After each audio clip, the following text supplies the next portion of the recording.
everyone, old school Pokemon here, back again with a podcast episode number 26, joined by my usual co-host, Catch 'em All Collectibles, Dan. And for tonight's episode, we have two special guests. We got PalletTown Pokemon Chris and Crystal Pokemon Brennan. How are we guys doing tonight? How are you guys doing tonight? Good. How you good. Doing well. Well, it's good to have you guys back. It's been a while since we've all been together. For those of you who don't know, we were all down in Orlando together at Collecticon, which was a fantastic time. So I guess we'll mix things up a little bit tonight, and we'll start off by talking about Orlando, and then afterwards we'll hop into the questions afterwards. Mix it up a little bit for this 26th episode. Chris has got an early curfew, so he's gonna have to duck out. Yeah, I do. I'll stay around for as long as I can, though. But yeah, Orlando. So I came into the weekend a fair bit later. So if you guys want to start off on, I think Nick, you were down there first, right? Yeah. So I flew down Thursday night, Thursday afternoon, Thursday night, and basically when I got there, I just Gem Mint Pokemon, Zach, and oh god, I don't even know her Instagram name. But Bonnie was down there. Yes. There we go. So her and Zach were down there. So I hung out with them Thursday night, grabbed some dinner, grabbed some drinks. That was a fun time seeing them. And then Friday really didn't do too much. I basically just hung up by the pool all day, which was nice. And then Friday afternoon is when Chris and Brennan came in, and we got to actually go to the convention center, check it out. I was thinking about setting up that day. The convention was Saturday, Sunday. I was thinking about setting my stuff up that day, Friday. Correction. You did set up, and we helped you, and then we had to pack it all back up again. Yeah, pretty much. Yeah. Yeah, that was a top-notch security over there. I literally had his head on the wall sleeping. Did a lot of people though like set stuff up and then just leave it? Just Nick.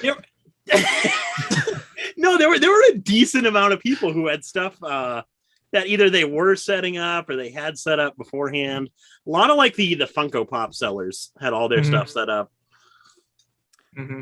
But yeah, I guess with Funko Pops, like the dollars per volume is pretty low, whereas in a small handful, you can have a lot of value in cards. Yeah, exactly. Yeah. Exactly. I mean, Nick had a bunch of CGC slabs, so could have left those ones. Man. Yeah, no, I thought we all rented cases there, and at first I thought the case was locked, which they really didn't lock, and then I thought they were going to have like security guarding all the entrances, which they did, but the security guys that were there did not seem to be doing a very good job. So yeah, we set up everything all nicely and then tore it all down, but we got to see our tables at least, so that was pretty cool. That was exciting. And then I don't remember what we did Friday night. I don't think we did much. We went and grabbed dinner. We got dinner, and then you and me went for a good night swim. Remember that's right. Yes. Excuse me? Hey, man, it was a nice pool over there. We had to take advantage of it. Yeah, that's true. As far as the logistics of setup, could you go like between certain hours, or were you assigned a certain time to go set up? So Friday, they allowed setup. It was like between 10 a.m. and 8 p.m. or something like that. So it was pretty much the whole day you could go set up, go get your vendor badges, all that fun stuff. And you must have at least gotten like your banners up, right, that day? Yeah. We put our banners up, we put our cases on the table, all that stuff. Yeah, the cases that they were renting out too. They were pretty good cases. Yeah. Yeah, they definitely looked nice. It was definitely a nice presentation.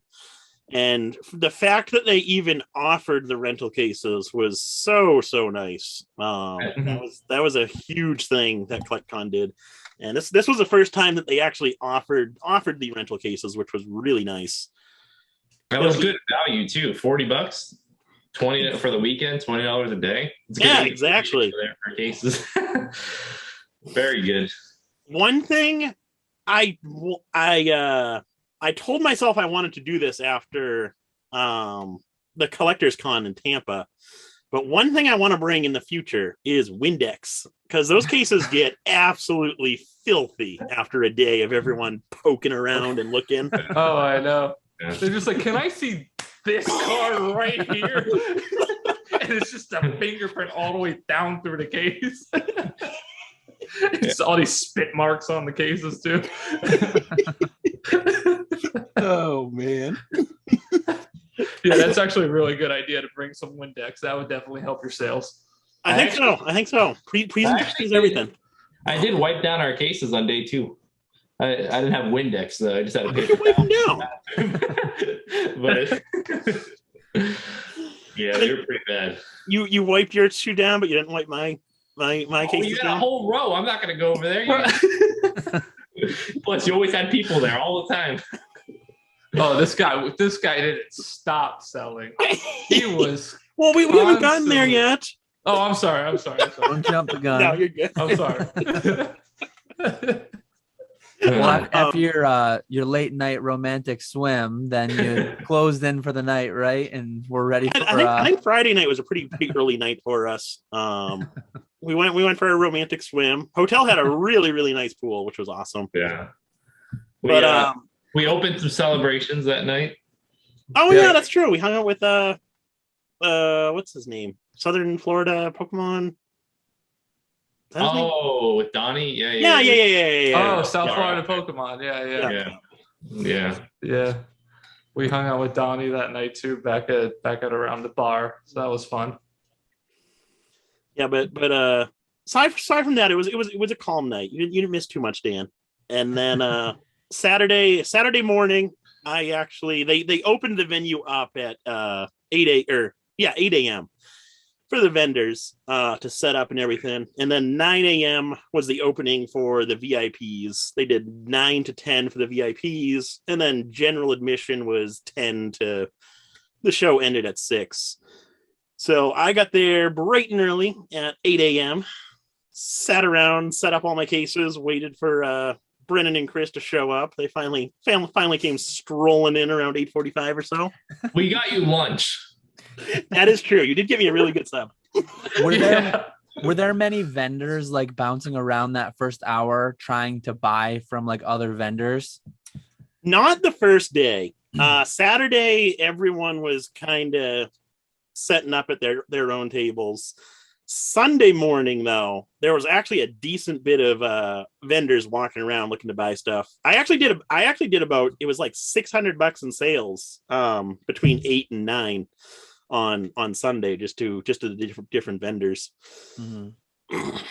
But yeah, once the show started Saturday morning at 9, it was literally nonstop from 9 a.m. till was like 2:30 or 3. Whenever Vanilla Ice started performing, it slowed way down because that music was way too obnoxiously loud. I think a lot of people figured out. What was that? I missed the whole show. Oh yeah, you didn't miss much.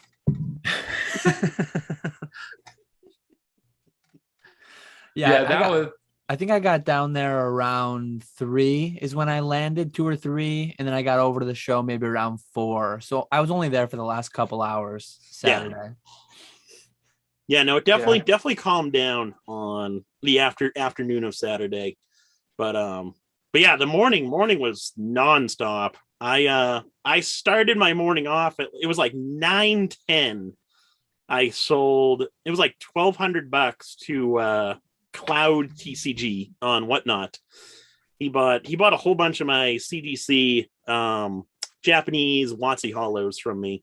So that was a nice sale right from the get go. And then after that, it was literally just nonstop people coming up to me looking to sell stuff, buy stuff, just talk Pokemon, which was awesome. It was a really fun day. I thoroughly enjoyed that. This guy couldn't leave his table to go to the bathroom.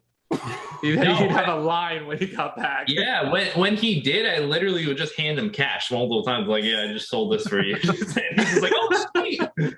I'm like, little did he know I put a 20 in my pocket. Take that commission. The sub, Nick. That's an expensive sub.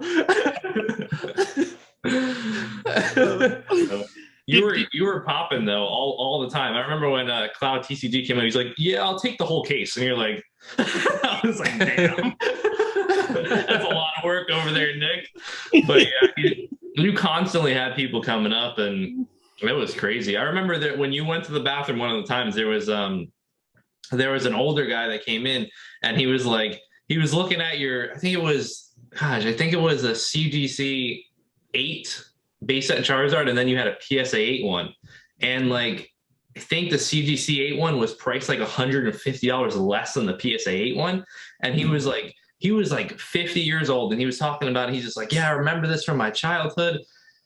I don't really know, but and then and he was just like, yeah, I really would like to pick this up. I'm doing a binder collection, and then he's just like what? Why is the price difference between the two 8s? And I'm just like, honestly, if they were my card, they would be priced a lot more similarly.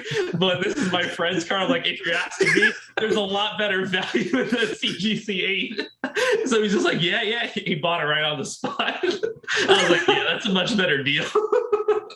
So, and then when Nick comes back, he gave him the cash, and he's just like, "What'd you sell?" Like, Charizard. He's like, "Oh, sweet." He knows what I'm talking about.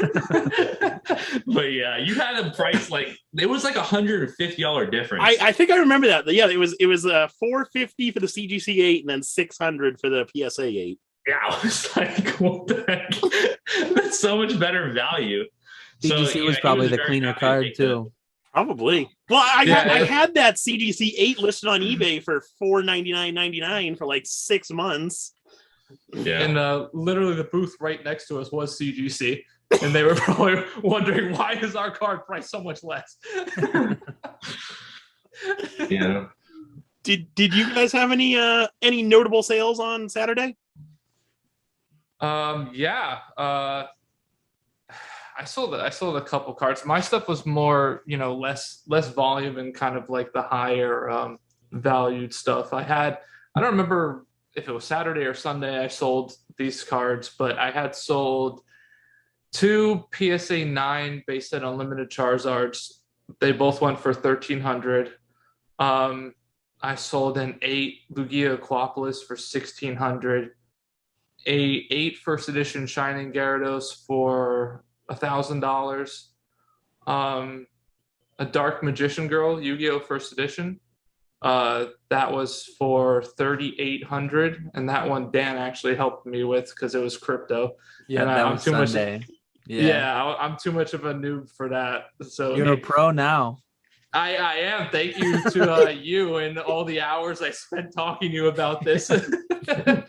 But yeah, I sold that. I think I sold. I know I sold something else. I just can't remember off the top of my head right now. Crystal Lugia. Yeah, I said that for $1,600. Okay. Yeah, I know there was like another card or two or something like that. Oh, I sold a couple light fossil packs.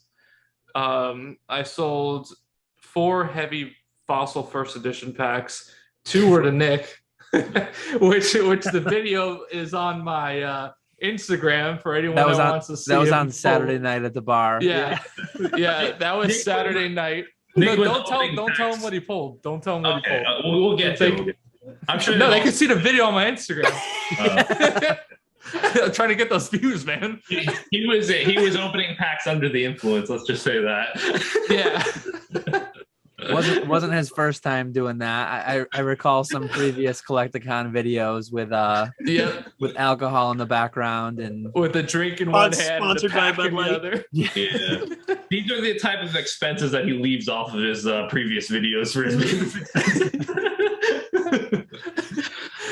Yeah, but all together, I mean, I think I had around like a total transaction volume of somewhere around like 11,000. For everything that was sold, the majority thanks to Nick. No, I'm just kidding. No, but it was really good. Like it was great, honestly. I say that sometimes, like when you go there, you don't have to think like, oh, like I'm gonna have to sell stuff for cheaper than the cheapest on eBay or something like that. Like you don't have to think that, because there is value also to people that are buying at events that it's right there and they could pay you and take it immediately. They don't have to worry that they're going to be scammed or that an item's going to get lost in transit or something. They're going to have to open up a claim and all this stuff. So sometimes they're willing to pay a little bit more too, just to have that, hand-to-hand transaction. And they can see like the exact condition too. You don't have to worry about, is the case going to come in scratched or cracked? Is it going to be a week 9, week 10, whatever? I mean, you see with your own eyes the exact card. So there's definitely a lot of value in that. Yeah, absolutely. So I'm just saying that, like, if anyone thinks that, oh, like if I go to those shows, like I'm gonna have to price really low or something, that's not necessarily true. I mean, you can definitely have good transactions there too. Oh yeah, and you get cash. Cash is king. Cash is king if you could get cash. At the show, I sold a CGC 7.5 Gengar Misaki, and it sold for like $520 cash at the time. And then what Dan was saying though, when you could put it in your hands and see the card, right? So he picks it up and he's just like, yeah, I'll take it for $520, and we did the deal. And then after he gives me the cash, then he walks away and just like, wait, why is the label green? The card was inked, because on the back of the card it says inked. I'm not screwing this guy, I promise. I've never been able to see any inking on the back of the card at all, but CGC deemed it as inked. And like I don't know how, but he only realized that it was green after he already bought it. But that kind of goes against Dan's point of being the card person. I feel like if you were online, he would have looked at that a little bit better. But yeah, that was my sale for the first day. It was an interesting one. That's funny. Yeah. Oh, one more sale I wanted to mention. That was probably the most exciting sale that I had the entire weekend. Jeremy Swolepoke, the end of Saturday, came up to me wanting to sell a few cards. He had 4 cards total. I bought 2 of them. It was a PSA, I think it was a PSA 8 Expedition Pichu. And then the other one was a PSA 10 Rocket Scyther Unlimited. And I was able to find comps on the Pichu, so we were able to make a deal on that one really easily. The Rocket Scyther, though, there was not a single sale for a PSA 10 Unlimited copy on eBay. And then I looked on Pokemon Price, and there wasn't a single recent sale list on there. So I was kind of hesitant to even purchase that card off of him. But we finally ended up want to buy it. You were like, no, you don't want to stuff that doesn't have comps on it. Yeah, you felt pressured into it at that point. You're just kind of like, not that he was pressuring you, but you kind of just felt like you're just like, okay, maybe I'll do the deal. You didn't want to tell him no. So I think I ended up buying that for $500. So it was 500 for the Scyther, and then 300 for the Pichu, so 800 total. So I paid Jeremy out. He walked away. I had both cards just sitting on top of the case, and I was talking to you, Dan. And I just missed Jeremy. Yeah, I remember coming to your table, and he had just left. Because that was not too long after I had gotten there. I think I did a quick lap just to check the tables out. Yeah, that was probably around the same time you got there. So I had the 2 cards just sitting out right on top of the case. I was talking to Dan, and someone, I should know his name because we've talked on Instagram since CollectCon too. It's like collector investor or something like that. It's something like that, yes. But there's so many variants. Collect and invest, or collector investor, something like that. It's one of those collect investor variations. But so yeah, he comes up to the table and asks, "Are you selling?" Or we get to talking for a minute. And he asked if I'm selling the Scyther, and I told him, "Yeah, I'll sell it to you for." I really didn't know what to say. You just shot a number. So I told him I'd sell it for 800 because I paid 800 for the 2 cards, and he said, "Yeah, I'll take it." So he paid me 800 cash. I bought the card for 5, sold it 5 minutes later for 800, which was really exciting right there. And then I ended up selling the Pichu Sunday. I forget. I think I got 350 or 400 on the Pichu. But that was an exciting flip right there. It's nice when you can buy and sell in the same weekend. Yeah, that's a good flip. Or in the same 5 minutes. Yeah. And then you gambled away your gains that night. Yeah. Easy come, easy go. Yep, he did. Not able to hold on to that money. No. Heavy packs are a great product to have at events because especially late at night, the alcohol gets flowing. And at an open bar, heavy packs are great. Yeah. I told Chris, I'm like, "What are you doing, man? Bring all the packs down." Oh, you gotta make some money over here. I went with some heavy packs, but I didn't bring them to the bar. I should have. Yeah, no. Yeah, that's dangerous combination right there. Yeah. Yeah, that is dangerous right there. That is. Oh man. Yeah, that was a wild one. Yeah. Yeah, so Saturday night, the event, I guess the open bar that was there, that was like a whatnot. Yeah, for whatnot, whatnot sellers. Yeah. Oh, that was cool. Yeah, that was right at our hotel bar. That was a cool little event they had going on. Nice to warm up for the night of activities on an open bar. A little bit cheaper that way. I was when they say that warm night up, too. they're being literal. Yeah. I had a huge headache that night after the being vending all day. And then I think I had like a drink and a half or something, and I was just like, oh my God, my head was pounding. I couldn't take it anymore. And you guys were like, "Yeah, actually, we're gonna go to Senior Frogs now or something." Like, I'm like, "Oh man." No, we just leave the open bar after having multiple drinks. We walk over to the restaurant to eat, and Dan puts down 100 on the table and says, "What do you guys want for drinks?" I'm like, "Bro, we just..." Oh yeah. I'm like, "Oh, just give me a Coke, man." I just want Pepsi or something. That's you it. said a Coke light on rum. Yeah, light on, like literally a little take it, put a little rum on your finger and just like blow it off into the Coke. That's all I wanted. I was gonna say I couldn't remember, but we did talk you into something, but I do remember that the Coke with a light amount of rum. Yeah, and you probably still paid the amount for an alcohol beverage. I don't even know what I paid. The price was not lighter though, for sure. Oh man, we just walked out of that restaurant with all of our glasses. We didn't even know what we were doing. We just walked out of there, waiting for our table to be called. Are we allowed to do something? I don't know. That was a good dinner though. That was really good Italian restaurant. Yeah, it was for sure.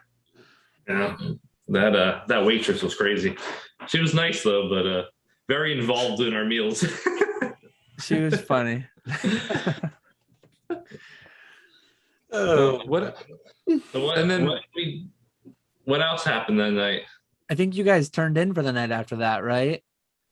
No, then we went back to the bar at the hotel, and then I think we were talking with Zach was there, and then we went up to the room. That's right. Yeah.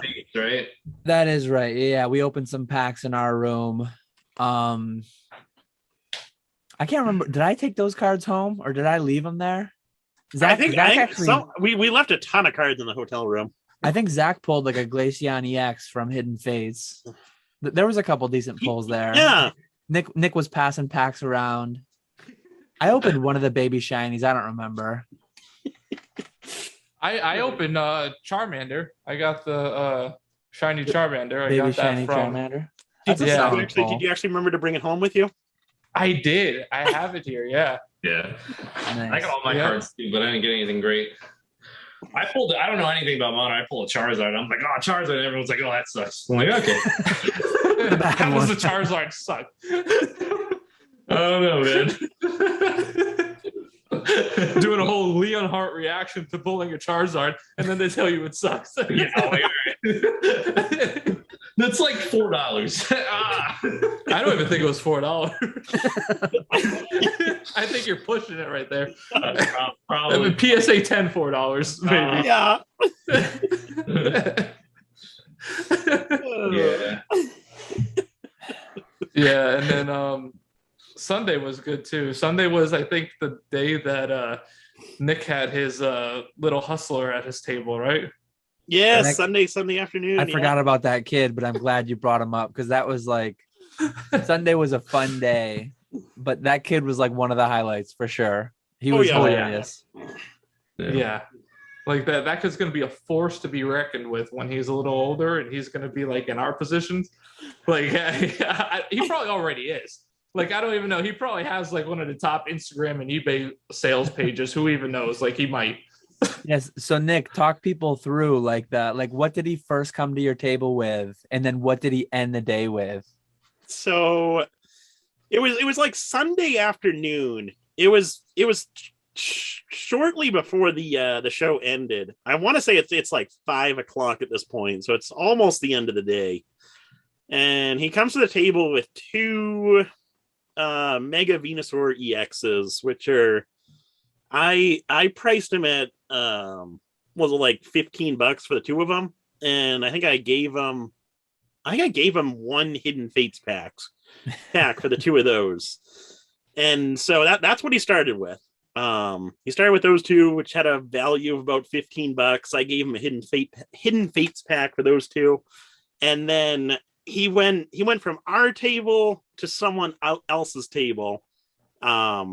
Traded that Hidden Fates pack for I forget exactly what all these trades were, but he traded the Hidden Fates pack up to some other card. Came back to my table, traded that card to me for more Hidden Fates packs, went back to the other table, and he must have done this like 10 times. It was an absurd amount of trades. I would always give him Hidden Fate packs and some Japanese packs, and then he'd always come back to me with modern cards, XY, Sun and Moon, Sword and Shield, stuff like that. You're missing out the point, though. This kid had attitude. He was ready. Every time, no matter what Nick offered him, he'd go, "You're killing me. You're killing me here." Yeah. He's just like, "No, I know what I have. This is worth more than that. You're not going to play me here." And Nick's like, I don't know. I don't really want to sell that. He's like, "What are you talking about? You brought it here. Of course you want to sell it. It's in your case." He pointed at Nick. He's like, "You want to sell this card?" Yeah. And Nick took a step back. I was scared. I was scared. I was shaking in my boots. I had to be Nick's backbone over there. I was like, "Nick, do not let it go." Yeah. Nick was getting hustled, and I'm like, "No, Nick, stand firm." This kid knew how to wheel and deal for sure. Oh, He yeah. definitely did. He definitely did. We gotta find that kid, man. And like, honestly, you should do a video with it and everything. Like, that would be great stuff. But by the end, so it was probably 45 minutes or so, all these trades back and forth. Mm-hmm. By the end, he came to me with a unlimited jungle heavy pack, and I gave him, I want to say I gave him 280 or 260 or something like that in trade value. But yeah, so that's what he ended up with. Yeah, because wasn't it like 15 Hidden Fates packs and then a few Japanese he ended with? No, the 15 Hidden Fates packs was like one of the last trades, and then he came back with the jungle pack. No, he traded me the jungle pack. It was for the gold Snorlax, the sleeping Tyranitar, and one other card too. So it was like 3 modern good hit cards. And whatever the case, like he started with $15 of value, and in like an hour or two, I mean, the kid made $100-200 an hour. Yeah. He did Yeah. really good for himself. And this kid was what, like maybe 13? He had to have been, yeah, Yeah, like somewhere 12 around to there. 14, I would say. Yeah. It was impressive, man. He was hilarious. Yeah. Just like you're killing me. There was a couple other things that he just repeatedly say. I can't remember what they were exactly, but it was just hilarious to watch. He was like a little Gary V or something. At one point too, you guys were off by like $5 or $10, and I'm just like, okay, somebody flip a coin. Yeah. And then he won that flip too, right? So it went like $5 or $10 in his Well, he favor. never showed me his phone, so I don't know if he won or if he just said he won. Yeah, he had his phone flip a coin or whatever, like Siri or whatever, I guess. And I Yeah. saw it. He was honest there, but the coin flip went in his favor, and he won an extra like $5 trade or whatever. Yeah. That was funny. That was definitely a good ending to the show, though. I enjoyed that. Yeah. The box break too. Yeah, earlier Sunday, like Saturday, I went super late. The big thing Saturday was the Vanilla Ice concert, which I was fine missing. But then Yeah, you did not Sunday, miss much. like starting at noon, I was a little concerned because I had packs. I had a beta pack, and then I had 2 Metazoo packs. I had a little bit of concern that it was going to be run really poorly, but overall, like I think they did a pretty solid job with it. Like I had beta pack number 19. They didn't do the I still have this thing on my desk next to me. They didn't do the whole randomize with a bingo ball, and then like they just took the pack number from the auction, and then they randomized the packs, and I was the 19th beta pack opened. And before they opened, every influencer that they had open them, it was like Cassius Marsh, Don Diego, Gary, Jason Page, a handful of other people. They had them announce the pack number, the lot number from Heritage. So there was like no confusion as to whose pack was whose. I really like the way they did it. But yeah, they did in order. They did Beta Magic, and then first edition Pokemon, Kickstarter Metazoo, and then Yu-Gi-Oh! Legend of Blue Eyes. And there were some solid pulls. A little bit of a letdown with the beta box, the way that it was mapped out. They had opened 1 pack prior, Lord of the Pit. There was a 71% chance we were going to see a beta Black Lotus pulled. But Tavis King, I shouted him out on one of my videos, but he did an amazing job like breaking down both before, and he actually did like he did a follow-up video after the event, like a few days ago it came out. Just like mapping on the sheet exactly which rares were pulled and what the odds were of everything. But yeah, that was super awesome. But then so the only power that was pulled in beta was the Mox Pearl, and I think didn't Gary pull it? I wasn't paying attention to the magic box.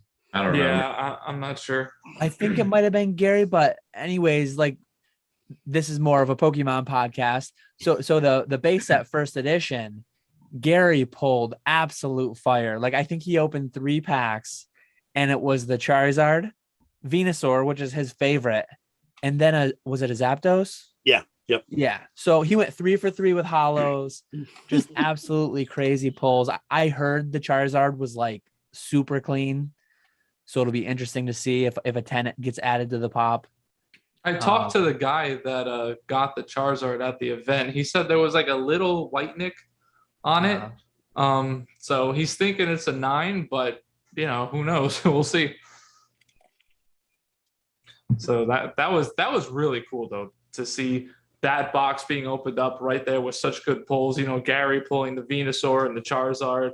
Yeah, that was quite an event, you know, just to see that. And you also had what was crazy. You had the Yu-Gi-Oh box opened, the first edition LOB box, and like I think there's like maybe 1 video or something like that of someone actually like who recorded themselves pulling like a Blue Eyes from that box. And like, it's just so rare to be able to pull a Blue Eyes from that box. And not only did they pull the Blue Eyes, but they also pulled the Dark Magician, which is like the Blastoise for Pokemon. Yeah. So they got the Charizard and the Blastoise from that. So that was insane. Do you have any idea what the odds are of like pulling the Blue Eyes, like roughly? Like how many hollows? Is it 1 out of 3 for Yu-Gi-Oh too? I didn't even really pay attention to the Yu-Gi-Oh break too much, except for when people yelled. I forget. Yeah, I forget what it is. So I don't really want to, say anything because I'm probably wrong. But I could tell you that like it's nothing compared to Pokemon. Like it's the odds are so far against you, especially on pulling like something like a Blue Eyes. I might be completely wrong, but I think like when we talked about it years ago, I thought like you were kind of saying that it was more likened to like a Gold Star. Like pulling a Blue Eyes was almost like, say, like if you were pulling like a Gold Star Rayquaza or something out of it. Yeah. It was like, it seemed like pretty difficult. Maybe not as hard as that, but something like close to that. Yeah. I mean, it's something very hard. I just don't remember the stats exactly though. Like I know with beta, so the sheet is 110 cards, I believe. There's a few island rares. So like there's not 110 rares. I think there's like 106 rares or something in beta. So you're going to get 36 rares in a box. There's 106 in the set. So just by that, roughly 1 in 3 boxes would be like a Lotus. But given that a Lord of the Pit had been pulled to verify the box, that's like right below the Lotus on the sheet. So that's why the odds were technically going to be higher than it was going to be. But beta is interesting too. I forgot to ask Tavis while I talked to him, but I'm assuming the way that it's done, like beta, you will get 36 unique rares every time, except for if there's like some kind of a packaging error. Whereas with Pokemon, so there's 16 hollows in base set. The Machamp comes in the starter deck, so you can't get that in the box. So in a base set first edition box, you're going to pull 12 hollows, and there's 15 total in the set, but you can get duplicates. So your odds of getting a Charizard are roughly like in any given box of getting like 1 or more. It's like 70%, somewhere around there, if you do the math. So it's great that Charizard was hit. Like Charizard wasn't hit in Vegas, at least. I mean, 2 Shadowless, but no first edition. Yeah. So it was cool to like have the Charizard there, but statistically speaking, it's going to happen more often than it doesn't happen. I think when Logan Paul did that Whatnot break, he didn't pull a Charizard either. And yeah. So we had like 2 public breaks in a row with no base first Charizard. So we were due one. We were definitely due. Yeah. Yeah. I was trying to look it up, but there's a lot of people saying different things. Yeah. Not surprising. So, yeah.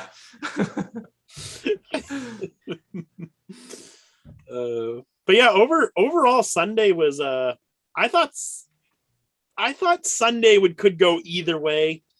I thought Sunday could be either a really slow sales day because everyone spent their money on Saturday, or Sunday could be even busier than Saturday because everyone looked around Saturday and then purchased something on Sunday. Turned out to be about the same. I think I did $1,000 less on Sunday than I did Saturday, but it was definitely good, really good both days. Yeah. I did better on Sunday than I did on Saturday because the guy on Instagram, Only Hollows, he bought my Jolteon and Vaporeon play promo, the sealed ones. Those wound up going for like $2,800, and then he traded me on top of that like a Zapdos from Fossil, a limited PSA 8. Which I then flipped to Nick right away. Easy money, Nick over there. Nick's liquid as it gets. for $40 over there. I flipped you for 40. It sells for like 50 on eBay. I'm like, sure, Nick. Here you go. Nick's trying to make that $2 profit. I think he was just being a nice guy at that point. But yeah, that was a good sale though. To end my weekend and kind of just be like cash positive after the whole trip, and being able to like get a hotel, go up to Orlando and just like spend some time with friends, meet a bunch of people, and overall it was a great experience. And to be able to do that, and at the end of the day, like not really have to spend money out of your own pocket, because I was able to make sales and kind of just, it all worked out where I still wound up being a little bit of cash positive at the end of the whole trip. But being able to get like that free vacation almost out of it was just kind of like a cool thing to do and just experience. You don't really get to do that very often, Yeah. I didn't, I went down with a backpack of stuff, but like I went late Saturday. I wasn't going to get a vendor table for myself. I planned on just borrowing a corner of one of Nick's cases on Sunday, but I forget who it was, the table next to you, Nick. It was like Aldo's or something collectibles. Yeah, he didn't end up setting up Sunday. I think he just wanted to like go out and see the show. So he had a case there, a table there. I got it. Shout out Alonzo Collectibles. There we go. That's his name. Yes. There it is. Yeah. Shout him out for Dan's profit.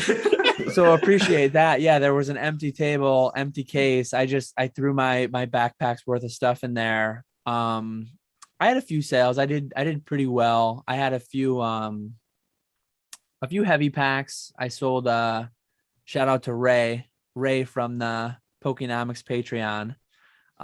He bought a Japanese starter deck off me. There was a TikToker. I forget what his handle was on TikTok, but he bought 3 heavy Team Rocket packs and he opened one. I'm glad he actually came back because he paid me part cash, part PayPal. And like, I didn't have great service, so I couldn't verify that it sent. But I saw on his phone that it showed sent. Well, he paid me 1,000 cash and then 500 PayPal. Well, like half an hour later when I got reception, I didn't see it in my PayPal. So he came back to tell me that he had pulled a Dark Raichu from one of the packs. And I'm like, oh, hey, I was going to come find you. For some reason, that payment didn't go through. Really cool guy, nice guy. Like he had accidentally spelt it wrong. Like he put 2 C's in .com. So then he just like canceled that one, resent it, but I almost sold 3 heavy Team Rocket packs for $1,000. 1,500 was already a pretty good deal, but yeah, it was cool. What's that? It had the secret rare in it too. Yeah, like he had a good hit. He mentioned that he was going to open another one that same day probably, but then I didn't run into him again to hear what he had pulled. And then I forgot his TikTok name. So if you know any TikToker that recently pulled a Dark Raichu on there, let me know who it was so I can search him out. Also, there was that trade that took place with Jeremy Swolepoke and Gengar's Pokebros. That was for so Jeremy traded his PSA 3 Trophy Kangaskhan for a Seal Legendary Collection booster box. That was pretty cool. Yeah. That was a nice trade right there. Yeah, that was a big trade. Oh yeah. But yeah, I think it worked out well for both parties because I think Jeremy had been trying to sell that Kang for 35 or something, and he hadn't gotten it apparently. Then when he traded for the box, I think he was getting higher offers on the box. Then he was able to get on the Kang, and the guy who traded for the Kang really wanted one. So I mean, that's the ideal trade, right? A win-win. They both get more value than what they had thought they had before. Yep. Exactly. So that's good.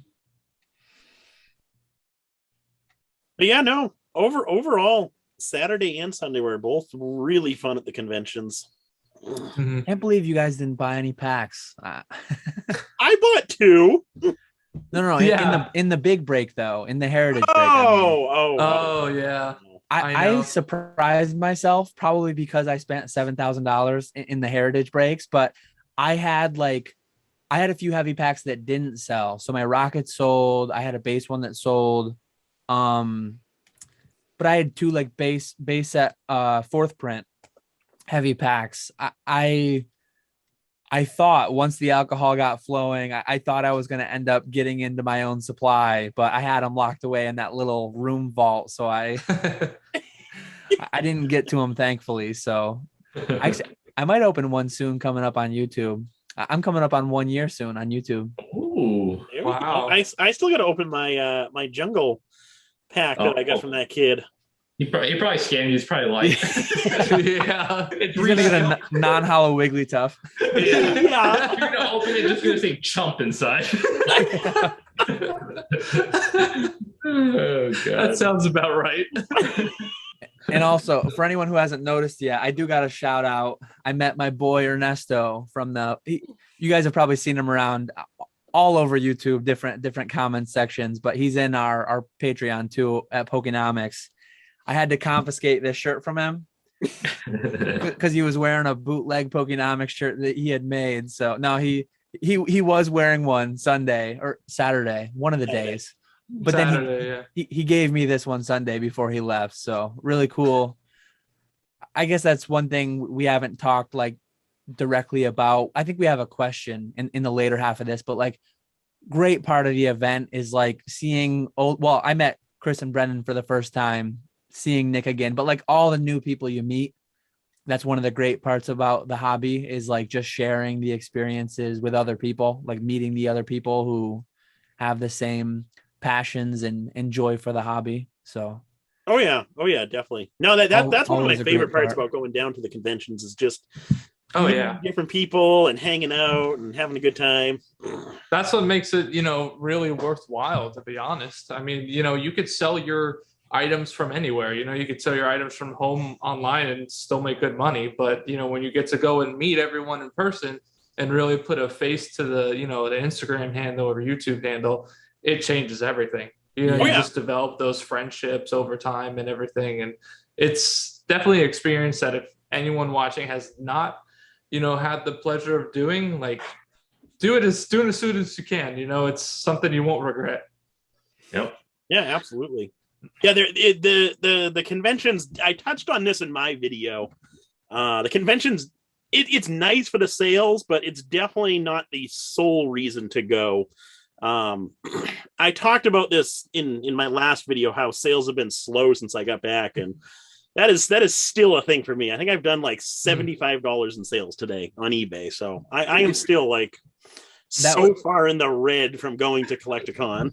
That was a nice thing for me. Like I do 2-day handling time on my eBay, so I didn't go down till Saturday morning, so I did shipments Friday and then I did shipments like Tuesday.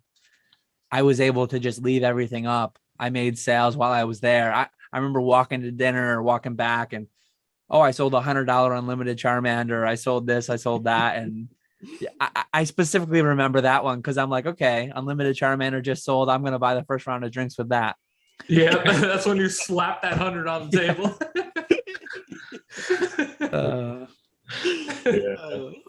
Yeah. I think Nick took it a little easy. He took it more of the vacation. He came down a day early. He left a little later. He's enjoyed himself by the pool a little bit. Yeah. Oh yeah. Absolutely. My eBay store down, I'm done. Yeah. He was able to relax. Yeah. I'm paying for it now that I'm home though. Because when I was down there, I didn't check any messages, anything like that. When I got back home, it was just like, oh my God. Yeah. It was so many messages to respond back to. And then Brilliant Stars coming out that same weekend. I had a ton of packs to open. Mm-hmm. It's been a rough week for me. Oh yeah. The week back, like, I had a bunch of people that we had to make posts for and everything, because when we're at Collect-A-Con, we didn't have internet to be able to make the posts. So like, over there, like as soon as we got back to the hotel room, there was this, like posts that we had to make and everything like that, and there was no way we could get caught up until we got back. And the whole week back, between doing that and everything else that I would have to handle with the business and responding to messages, it took a long time to get to the point where you were caught up, for sure. Yeah. No, and then we had it was fun when we went out on Sunday night too, and we went to that the Brazilian steakhouse. We were trying to get our value, our AP ratio on the meat. We just kept them coming. Freaking Dan over there, half of his food was still swimming on the plate. I don't know what was going on. So for anyone who's never been to a Brazilian steakhouse, but like Chris and Brennan, that was your first time, right? Yeah. It's like unlimited meat. You have like a red or a green thing you can turn over green when you want them to bring food, and they just come out with like They've got lamb. They've got all these different cuts of beef. They've got chicken and yeah, I love those places. They're So a good. bit dangerous because like you just eat yourself to pain. Like being who I am, I always want to get like bang for my buck. So you're paying a fixed price and it's all you can eat. So the more you eat, the better value you're getting, right? Ooh, but yeah, I prefer my beef to be like medium rare towards rare, and I think these guys were a little squeamish over some of my cuts that I had. Your food was bleeding in your plate.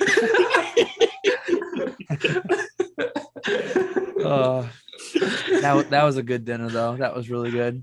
This guy hardly even went to the salad bar because he was worried about his AP ratio. Yeah, I know. Yeah, you didn't even mention the killer salad bar that they had. Yeah, They did have a good salad bar. They always have a good salad bar because they want to get you to fill up on like the cheap stuff. They want like I don't want to eat the vegetables. Like vegetables are what food eats.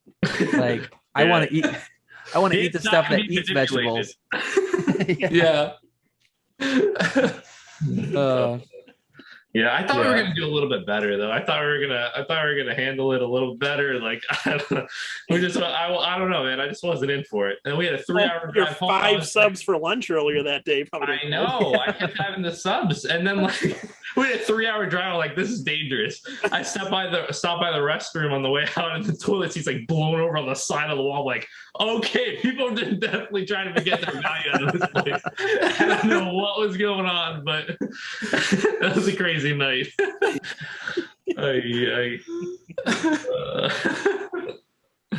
man, that was a fun experience. And then you guys, we leave because we have to drive home. And you guys text us like freaking beers like 2 feet high. I was like, oh my god. After being at the steakhouse. That's when and the first, like I was so full, I didn't know how I was gonna physically drink, and then we had 2 each of those massive drinks. That was over at Senor Frog's. Yeah. Mm-hmm. They were like Bahama Mamas, or what were they called? Something. I forget what they were called, but they were pretty strong. I don't care what that woman who was sitting next to me said. They were doing some heavy pours there. Well, yeah, I don't know.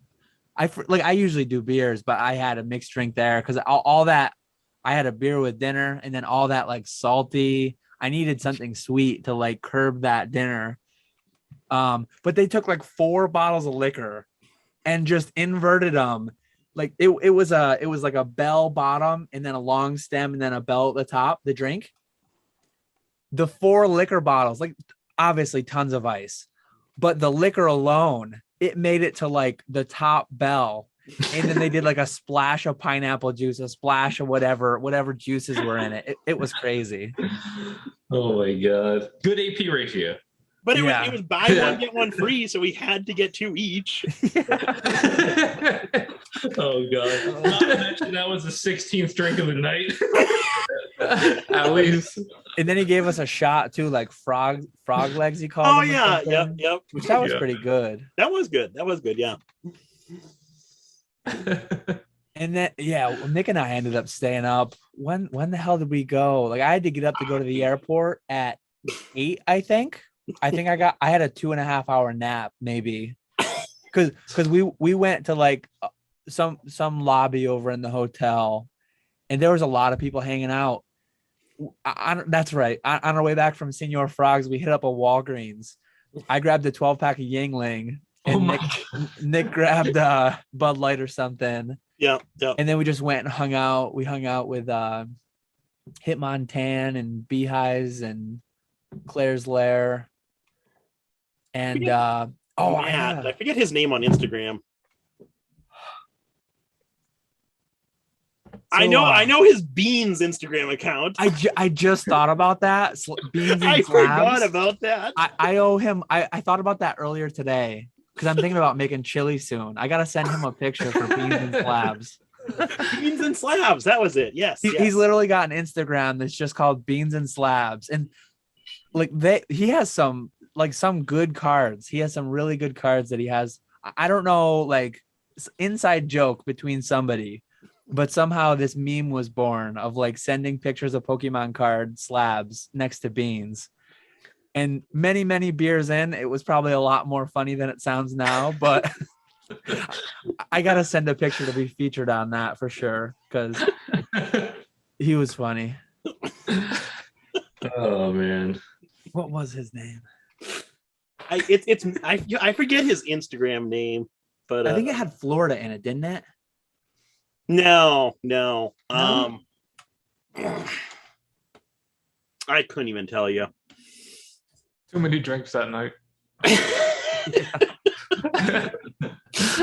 Yeah, I was. I'm surprised you even remember half the stuff you remember.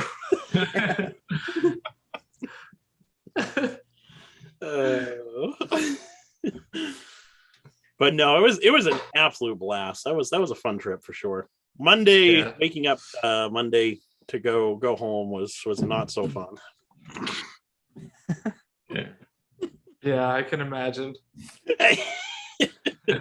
Yeah, I was worried, like, because I slept. It was like 2.5 hours when I went, and when I set my alarm. It's like your alarm is set for 2 hours and 40 minutes from now or whatever it was, and I'm like, oh god, that's cutting it close. Like if it was any less, I would have just not gone to bed. Because at some point, it's like not even, you're going to be more tired when you wake up if it's too short. I did that in Nashville. I didn't even get a hotel. I didn't go to sleep.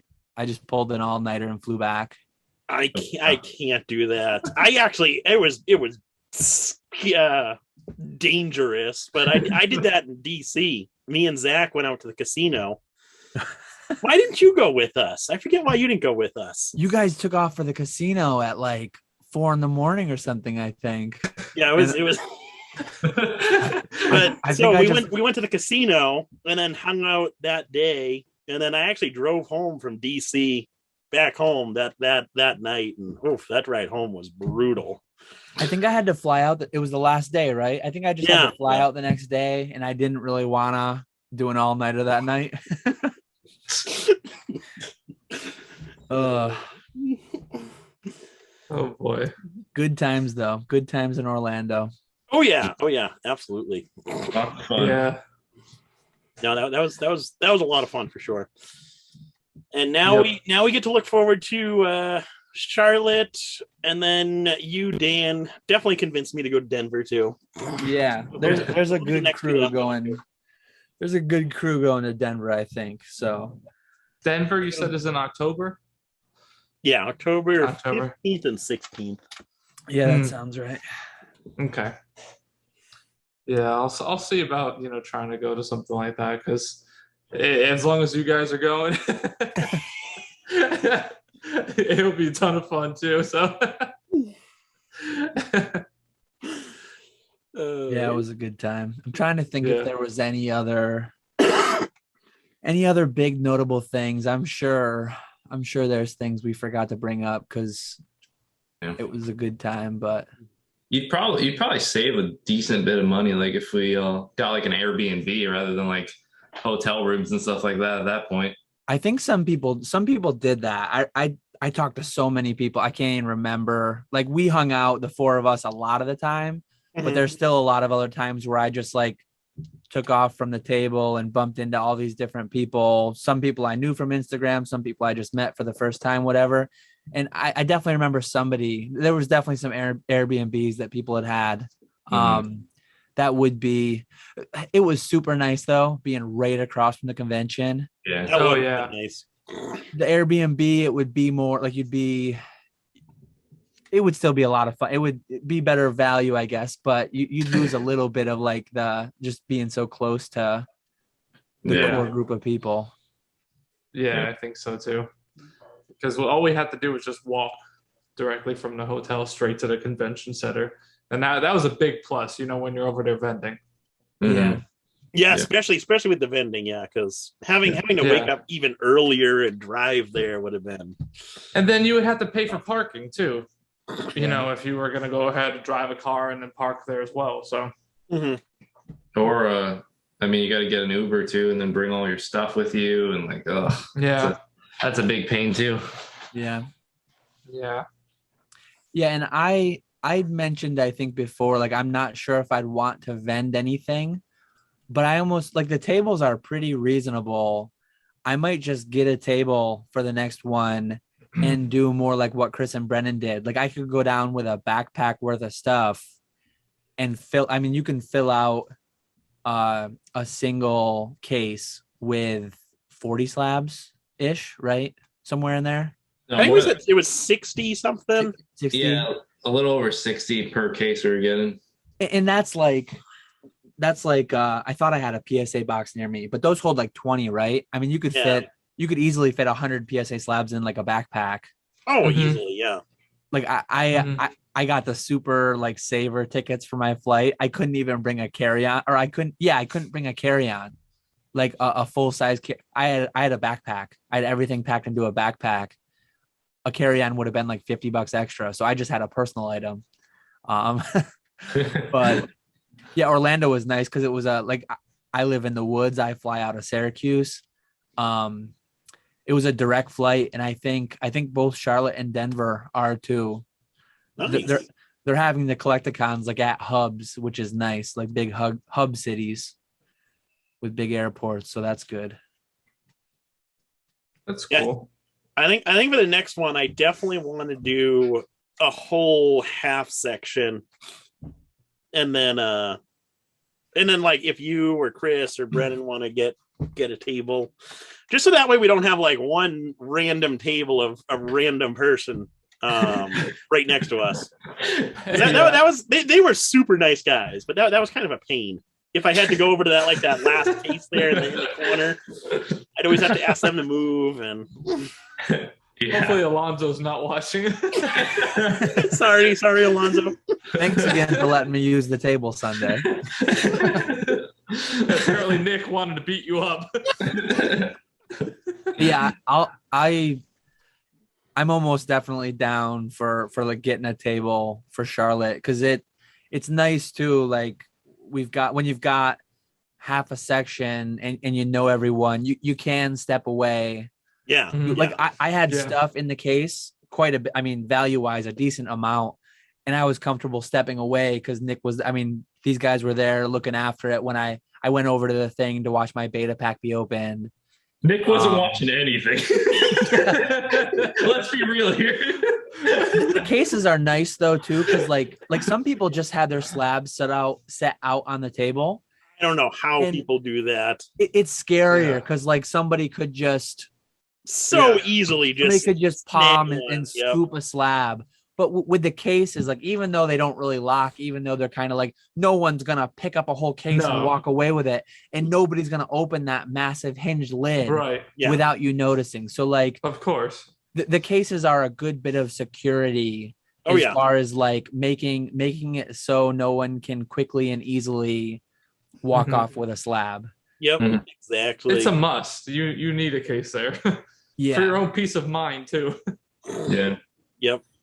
Yeah, the first Collecticon event in Frisco, they did, I want to say it was like an unlimited base box break. So it wasn't even like super, super exciting, but everyone went up to the stage to watch that. This was like the second, or the end of the second day. So by then everyone was kind of wrapping up. So like everyone had their eyes on the stage watching this unlimited base box break. And DFW Pokemon had one of those like these super monster boxes, the 5-row monster boxes, just completely full of Evolutions booster packs. And someone actually walked off with that whole box of packs. Crazy. Oh wow. So yeah, having stuff in cases is definitely important. Oh yeah. Guys, I actually do have to call it. I have to go right now, as much as I'd love to still hang out with you guys, but I gotta get going. But I appreciate you guys for having me, and hopefully we could do this again soon. Yes, definitely. Thanks for coming on. Yeah, and everyone watching too. Thanks for watching Nick's and Dan's channel.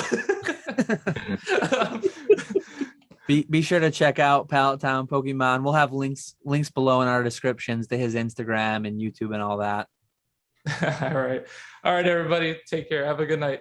Have a good Have a night. good one. All right. Bye. So we're about an hour in already. I don't know if you guys have any more thoughts on Collecticon, or if we should hop into the questions. We've got a lot of questions, so Yeah. I'm down to hop into the Q&A. Yeah, same here. I think we covered it good.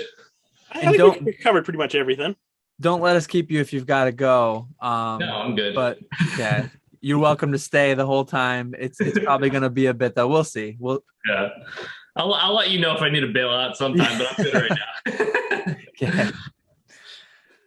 So if you want to go ahead and get us started with the questions, Dan.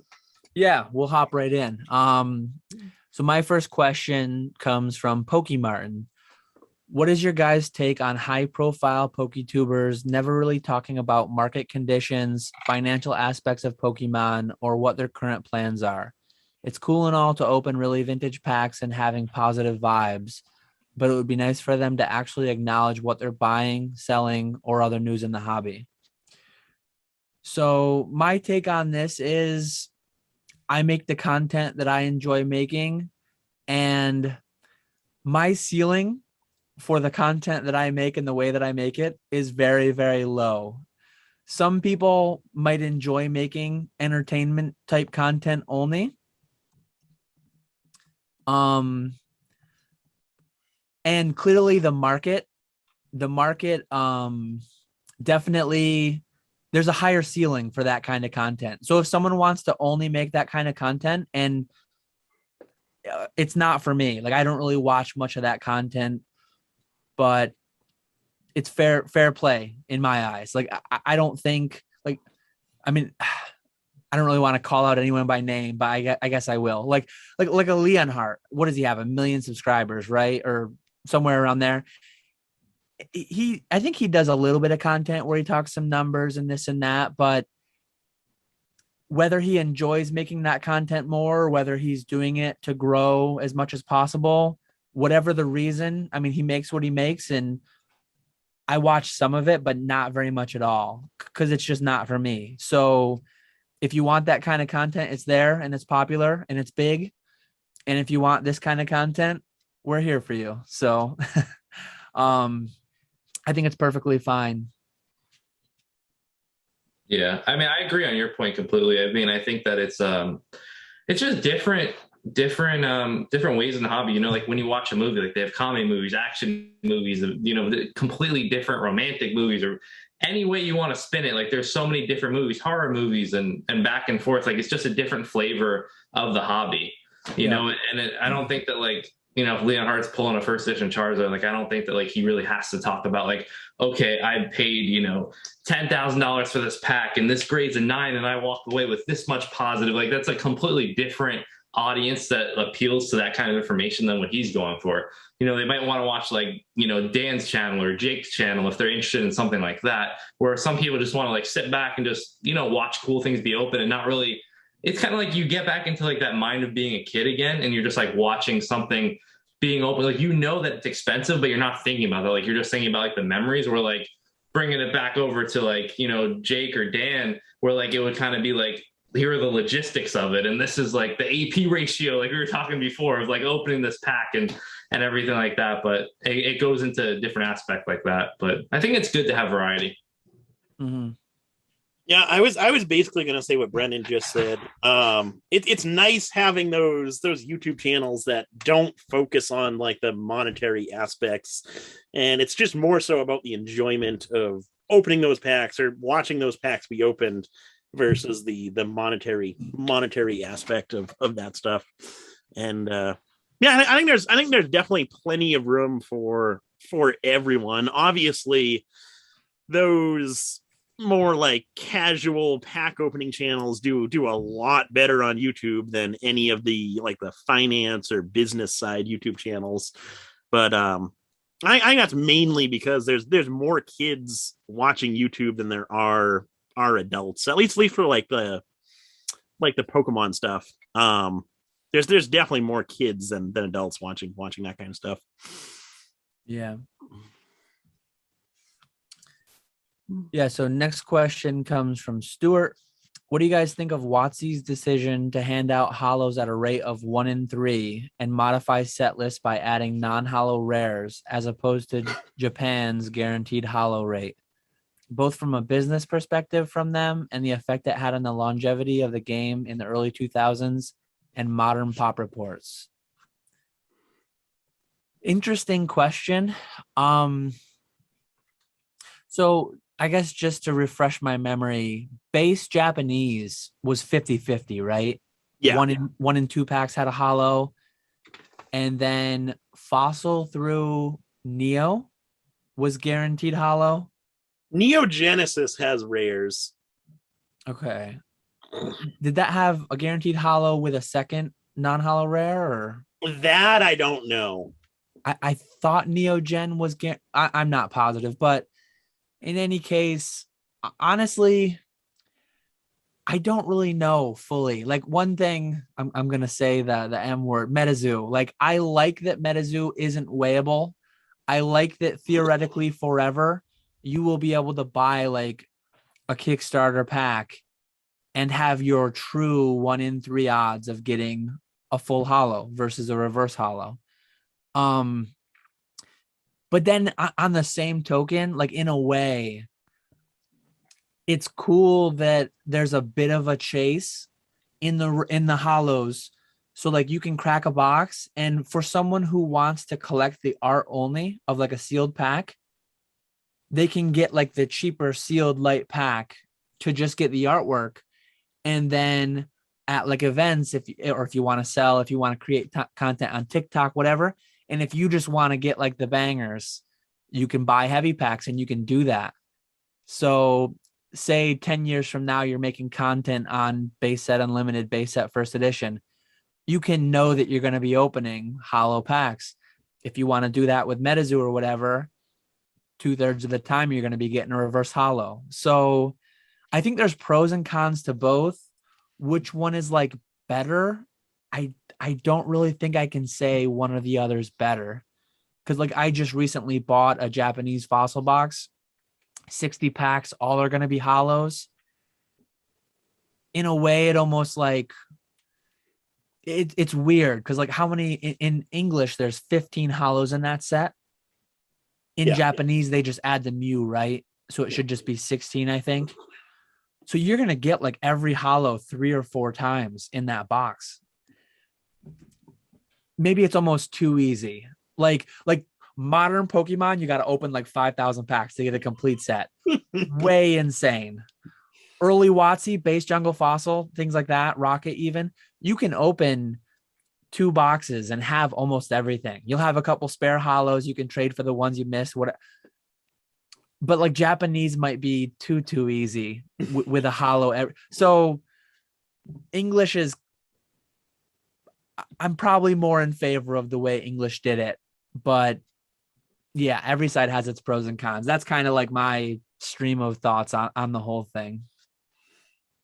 I would definitely say English did it better than Japanese. Having that guaranteed hollow is fun when you're like opening the packs. It's cool to have that guaranteed hit, but it's not as special having that guaranteed hollow as it is on the English side, where if you're buying unweighed packs, you have a chance of getting a hollow, and it's more exciting when you actually pull that hollow from an English pack versus a Japanese pack. And if English was set up similar to Japanese, where every single pack had a guaranteed hollow, I think we'd see pricing kind of be similar to Japanese. I think the English pricing is a combination of it being the cards that we grew up with, plus the fact that the English hollows are 3 times or 2 or 3 times harder to pull than the Japanese hollows. Yeah, that's what I was going to touch on. That like, he asked also from like a business perspective, and like from a business perspective, I think it's what helped English become more valuable, being that it was harder to pull, more of a chase after it, and it also makes the population report smaller than it would be if it was in every pack. And I think at the end of the day, it makes the cards more valuable, desirable, and helps businesses grow, and things become more expensive that way. So I think overall, like, it kind of if you're looking at like the investment side or something like that, it kind of it helps on that side versus Japanese being in every pack. And I'm a gambler myself. I think a lot of people in the hobby are kind of gamblers because like the nature of you open a pack 2/3 of the time you're going to take a hard loss. And then 1/3 of the time, I mean, even if you get a good hollow, a lot of times you're still, or even if you get a hollow, I mean, there's bad hollows. So it's a gamble. It's like a scratch off, but way more fun. Oh yeah, definitely. Because even when you lose, you get something, but it's a gamble. Yeah. That it is. So my first question of the night comes from James P. He asks, say Pokemon did go down the avenue of releasing serialized cards, and more specifically a 1/1 Charizard. How do you think that would perform against a BGS 10 Pristine or even Black Label first edition Shadowless Charizard if one ever existed? Which do you think would come out on top in an auction? So I'm going to say Black Label first edition base set Charizard would absolutely blow away anything. I would say it would go higher than the Illustrator even.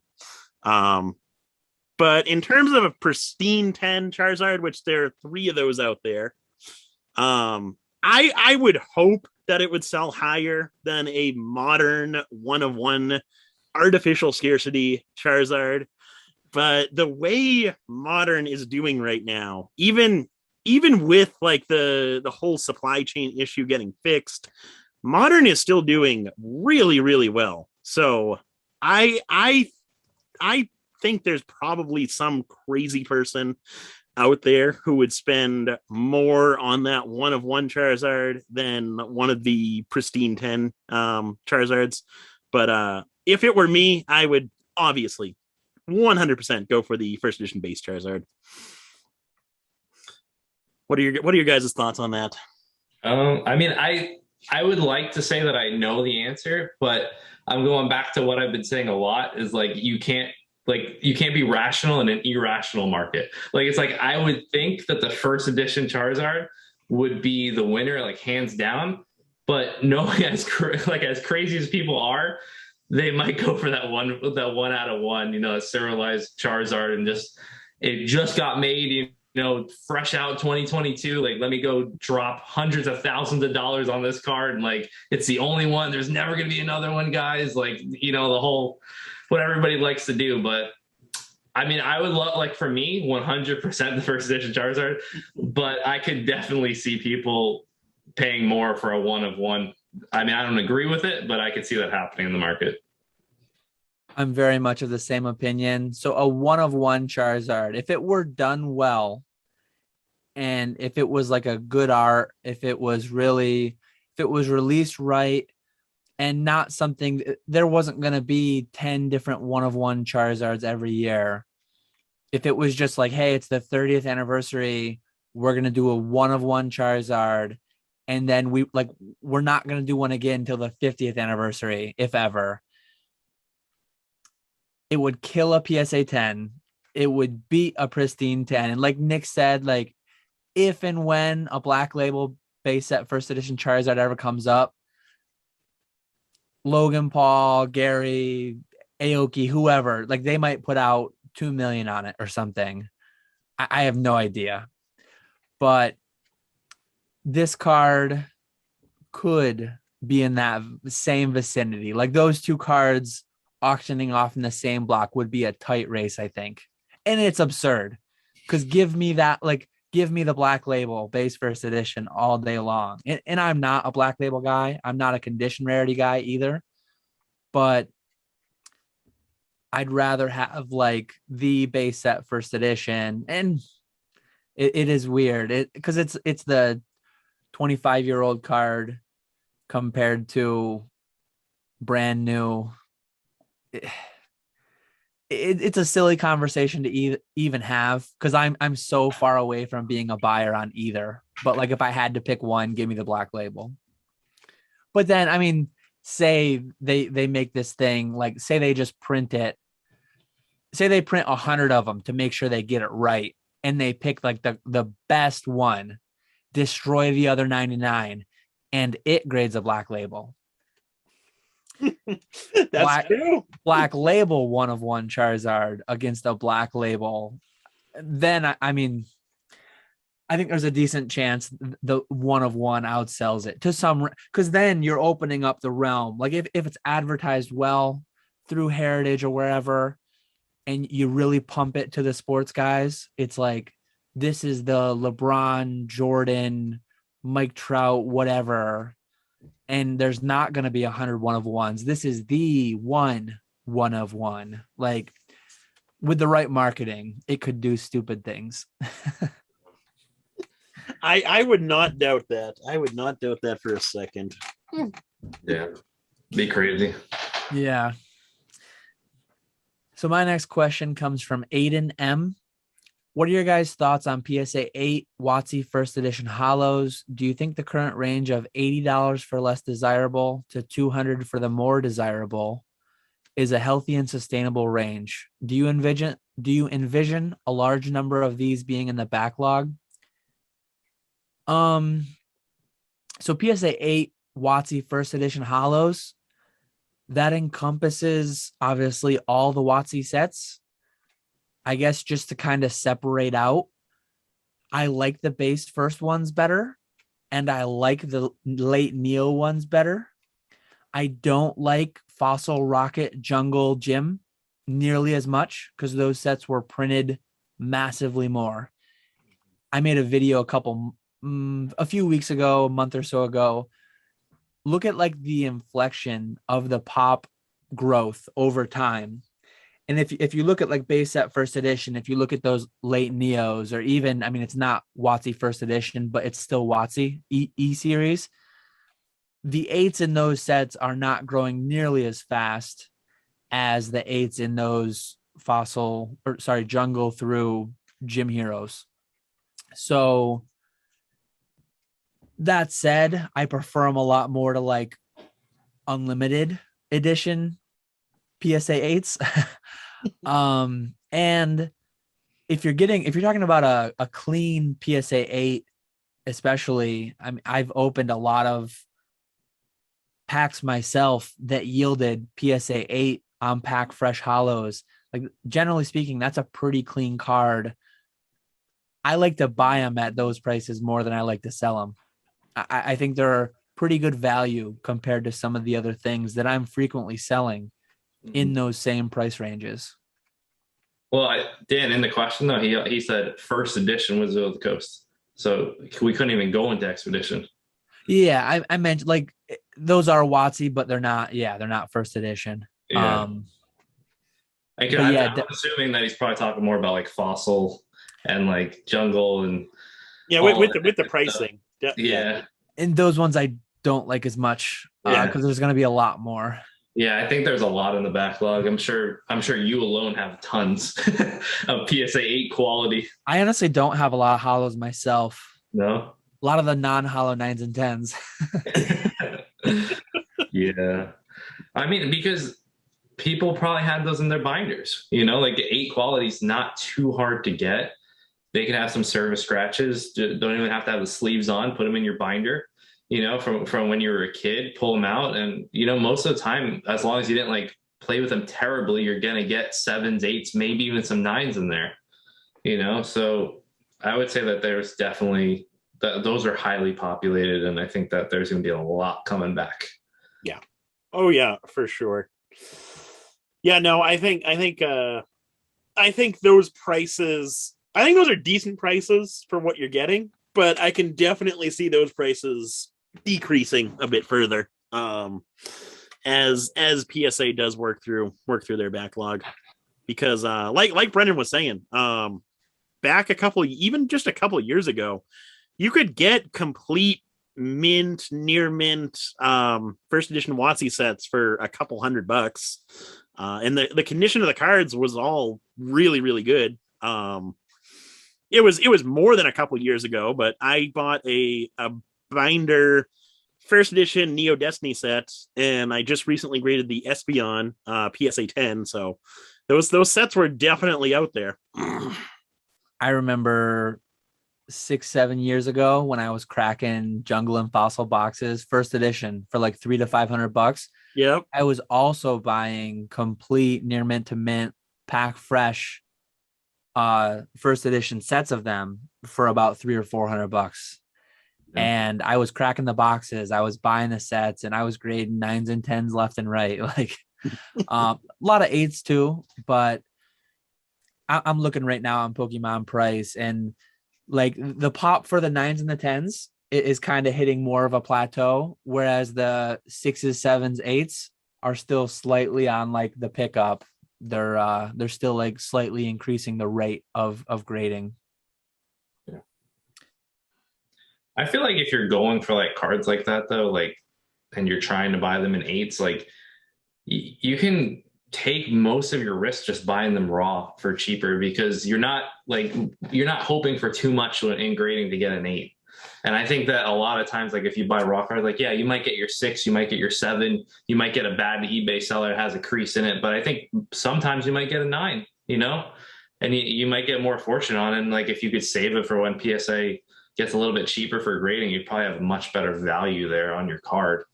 Probably in most cases, I would say. There's definitely some weird times though, where like raw near mint is like, say 80, you might be able to scoop an auction of an 8 for like $50. Like always keep an eye on auctions over buy it now. That's where a lot of the value tends to be.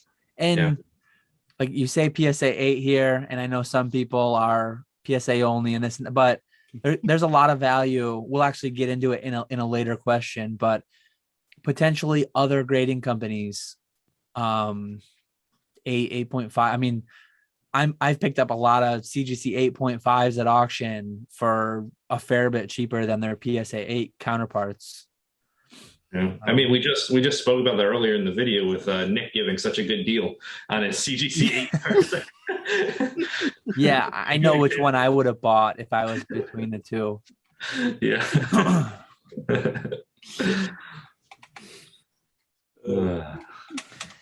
The next question comes from Tyrone. Do y'all have any Pokemon collector discords, buy, sell, trade, or just discussion channels that you would recommend? Shout out the Patreon. I actually run a Discord through the Pokenomics Patreon, but there's a lot of, I mean, it's not a Discord, but shout out E4 as well. E4 was like my first foray into like the public Pokemon space. I wasn't doing YouTube much. I'd watch some videos here and there, but like there's so much information. There's so many knowledgeable people on E4. And then the E4 Discord is really like, there a lot of the same people are in there. There's a lot of useful information in there, but there's a lot of people in there too. And it's just like, I find it personally hard to have a conversation because it's like, there's like 10 conversations going on at once. It's like you're in the middle of a busy terminal and you're trying to like shout 50 feet away to somebody to like have it. And there's 50 other conversations going on. But there's a bunch of different smaller ones. Like Squeaks has a Discord, him and I think it's his now, but like him and Radar, when they were doing their thing, the podcast, they had one. And there's probably a ton of them out there. I'm in a handful, but the one that I run is the one I'm most active in. I don't know if you guys have any other Discords you'd recommend. I am terrible with Discord. I am not the person to ask. I do E4 every once in a while. Instagram, even less. Discord, I'm basically non-existent in. Yeah, I would say just between like, you know, like the E4 stuff, like the Discord's kind of like if you want to go on there, like you have time to waste and you want to just like chat with a bunch of people, but like just like going on E4, like looking up articles, like that's how you do like really like you're studying up, if you want to say that, and like reading through articles of just massive amounts of information that people put out and like just the charts and just the work that people put into, like that's where you can really like study up and actually learn something. And then I like to take that and like the people that actually make the articles, I like to then talk to them on Instagram, like through DM, and just have like a personal communication. Sometimes that helps too. Like everyone's very friendly and everyone's happy to like talk about the hobby and share what they know. And it's fun like that. It just complete circle and just goes around, and everybody learns more and just more focused on the hobby, and it's just great information all around for everybody. Yeah. So my next question comes from Matthew B. He asked, what are your thoughts on modern versus vintage prices nowadays? I am consistently surprised how modern PSA 10s can be worth the same or more than vintage PSA 10s, even after things have cooled off from 2020. Vintage isn't as scarce as we immediately think it is, but I still get surprised. So yeah, I feel the same way. I don't understand modern pricing, especially like with the newest sets that come out, how every single set that comes out is the exact same. The first few PSA 10s go for absurd amounts of money, and then immediately after that, prices just tank. So I'll never understand that. But yeah, even with like some of the older modern sets that aren't like the newest hype, even that stuff, I don't understand why a lot of that stuff is as expensive as it is. I would much rather have the WotC stuff, the vintage stuff, because we kind of have a better idea of what's going to be in the population for that stuff. We've had 20 years of those cards being graded. I guess maybe not 20, but at least 10 years of those cards being graded. So we have a lot more in the population reports. We kind of have a better idea of how many more can get added to the population and all that stuff, where with modern, there's still so much sealed product out there, cards that are sitting in binders. So yeah, I think WotC is the safer way to go, and that's where I would put my money. But there's a huge demand for modern. There's a lot of people getting into the hobby that just collect modern. They don't go after the WotC stuff. But yeah, I'll never understand that myself. What do you guys think on that one? Yeah, I'm pretty similar. I don't follow modern too closely, but I know that a lot of the chase cards will go for several $100s in PSA 10, if not maybe more, like if it's a Charizard. Or I just think like you can buy base set first edition PSA 9 hollows for that price. You can buy, or I mean, you could buy e-reader PSA 10s. You can buy, there's so much more value to me personally. And that all you can really do is like, you're not necessarily right or wrong. The market's not necessarily right or wrong. It just is what it is. Buy value where you see it. And if the market values something more than you do, sell it to it and buy something that brings you more value for the same price. That's so generally speaking, I'm selling modern, buying vintage. Generally speaking, I'm selling set cards, buying trophy cards, promo cards, things like that. Yeah.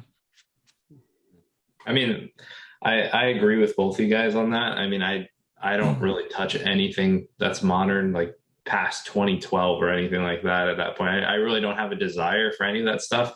I remember I had somebody, I don't remember what the exact trade was, but I think I was offering a first edition PSA 9 Blaine's Charizard, and he was wanting to trade me a Vivid Voltage Staff Charizard.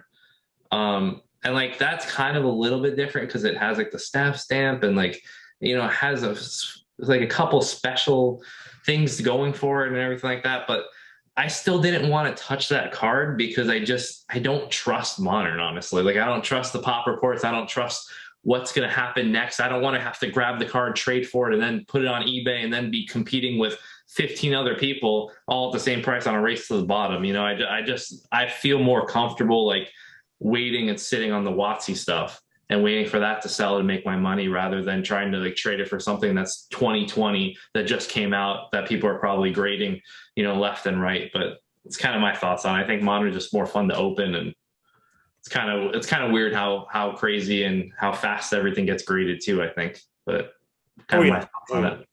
Yeah. My next question comes from Pokey Family Gaming. As a full-time seller, how do you still keep the magic and enjoyment of the hobby, with the hobby being your full-time job? Do you still view Pokemon with the same enjoyment as a full-time seller? So yeah, I've been, what am I, going on 8 months now that I quit my job and went full-time. I still enjoyed a ton. I'm still really passionate about it. It's like, even before I quit my job, I had checked off most of my goals. Like I was a net buyer for the first 6 years of being in the hobby, because there were so many things I still needed. And then about a year, it timed really well with the boom, because around then was when I had grown to the point where I could have quit my job and done this full time if I had wanted to. And then everything 10x'd, and I had everything that I wanted for the most part, in excess of a lot of it. So that's when I became a net seller, paid off all my debt. It timed well to where I quit my job and I do this now. It's like some people say, I think there's like two counter sayings out there. Do something you love and you'll never work a day in your life is one of them. And then there's another one that's something like, I can't even think what it is, but basically, don't try to make money doing something you love, because then it will like take the joy out of it. I haven't really experienced that one at all. I'm more the first one. I'm doing something I love. I'm my own boss. I'm loving it. I'm interacting with it in a different way. I need to think about it differently, but yeah, I just love it. Like I do need to, years ago, I would buy a card, and I've never been one to think like I'm going to die with this and be buried with it. And I'm not that true of a collector in that sense, but I've always thought like, I want to buy with good value. I want to get the most for my dollar. And someday I'll probably ultimately sell. Now that it's my business, now that it puts food on the table to some extent, I need to think about that even a little bit more so. But to me, like, it's like a game in a way, like just trying to maximize my value, trying to follow the trends and just optimize everything. Like I'm an engineer, or I was an engineer. So just playing the optimization game is enjoyable to me. Yeah, I would say 99% of the time it is thoroughly enjoyable. I still love it. Yeah, I have noticed that I do spend less time with my own collection. I really don't look at that very often anymore, just because now my attention is focused solely on the business and making that work. Whereas before, I had a full-time job and the business was more so a hobby of mine. So I was able to kind of take more time off, I guess, and actually look at my collection and organize everything and buy new things for it and all that stuff. Where now I'll occasionally buy something and then it just goes into a box and it just like sits there now. So yeah, but yeah, overall it's still a fantastic thing. I thoroughly enjoy it, but it's definitely more so focused on the business now than my own collection. I don't sell full time. It's probably about a quarter of what I do. I run my own business in a different hobby, in a different area.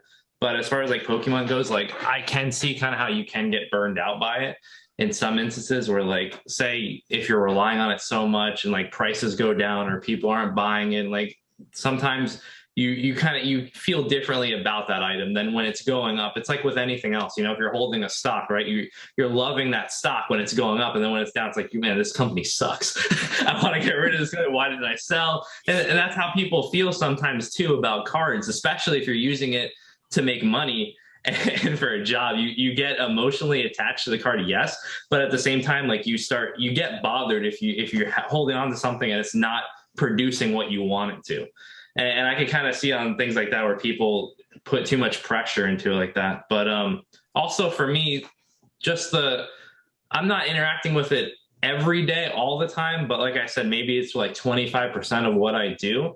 But I kind of did get old for me. Just like this, doing set cards got old for me. And that's when I kind of transitioned to like something. That's why I like trophy cards and prize cards now, because like, I wanted something that like I don't constantly get through my hands every day, or stuff that I'm not constantly seeing, or people are offering me for sale, and just things that, you know, those cards are easier though because they're liquid. They're nice to sell as a business and to keep the inventory flowing and everything like that. Like people are always buying that stuff. But as far as like how it affects you as like a collector and a collection, it made me kind of get that stuff became a little bit stale. And it got a little bit tiring for me, and I kind of went through like a different avenue, but it's still in the same hobby, and you still like the hobby so much, but you just find a different avenue to kind of like focus your goals to. And then that's how you keep everything fresh and new. At least that's how I do it for myself. Yeah. Yeah. And it's such a massive hobby. Like there's still so much that I want to learn and get into that I still haven't found the time to do. Like I've been so busy this past 8 months since I quit my job, trying to catch up on the backlog that I built my first 7 years in the hobby. But like I haven't even opened. I enjoy very much all the new modern sets. I think we're in like a golden era of modern. The products are so cool. The sets are so good. I did open a bunch of celebrations, but like Fusion Strike, Brilliant Stars, I haven't opened at all really. Someday I will, and I'll get to where I have the time to keep up with them. But like once I get caught up with everything, I want to go back and I want to do like Japanese vending. I really haven't done much with a lot of the early Cardass, Top Sun, things like that. Like I haven't done too much with. There's so much more that I could learn and I want to learn. And then like it's Pokemon right now. There's a lot of other like non-Pokemon things that are out there. Like I just bought a beta magic pack and reading up, watching some videos on that. Like TCGs are broad. Years ago, I sold coins, and like there's so many things that I could do just as a collectible dealer, not just a Pokemon dealer. And then for me personally, like right now it's 100% this business, catch 'em all collectibles. But like 5, 10, 20 years from now, like there's other projects, there's other business ideas that I have too. So if and when I get a little burnt on Pokemon, I have some ideas for things that I could look into working on. Yeah, that is definitely something I've thought about too, is if I ever get caught up with everything I have with Pokemon stuff, I definitely want to get back into, it'll always be like buying and selling stuff for me, is what I envision at least. Hopefully it'll work out. Yeah. But I'd love to get back into coins. I know we've talked about that a bit. And then I'd also love to, I used to do this a little bit, just like going to yard sales, buying random things, listing them on eBay. I'd love to get back into that too, because I enjoyed that, going to different yard sales over the summer and stuff like that. But yeah, Pokemon's obviously going to take a while to get caught up on everything. Yeah, I've had like family and friends and stuff like, oh, hey, I heard you're selling stuff full time on eBay now. Can you look at this? Can you sell? And I'm just, I can't do anything right now but what I'm doing, because I need to dig myself out of this. Yeah, exactly. And like my dad, even he has a lot of oddball car parts and snowmobile parts and things like that there's a lot of different things that I could do if and when the time comes that I want to or need to, whatever. But right now I'm having a blast.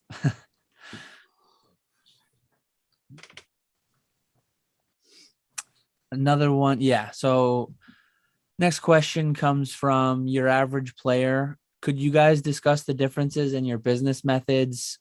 Cheap with a large quantity. That's Nick. Versus expensive but lower quantity. I feel like I'm kind of like in the middle, whereas like Chris, who bowed out, he's more like he has the Instagram business going on, so he has like a different kind of thing. But then his buying and selling is more higher end than me. So yeah, it's like it's just two completely different business models. I think I outsource my low end in like low margin, high volume. I outsource that to Troll and Toad Evo. I try to personally, like my eBay is 95% plus just single graded cards. I think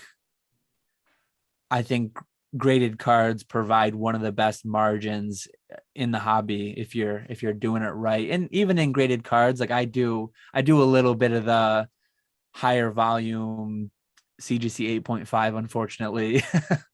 Non-hollows from WotC sets. But yeah, it's both are potential successful business models. It's just which one do you have the expertise in, which one do you have the drive to go and do.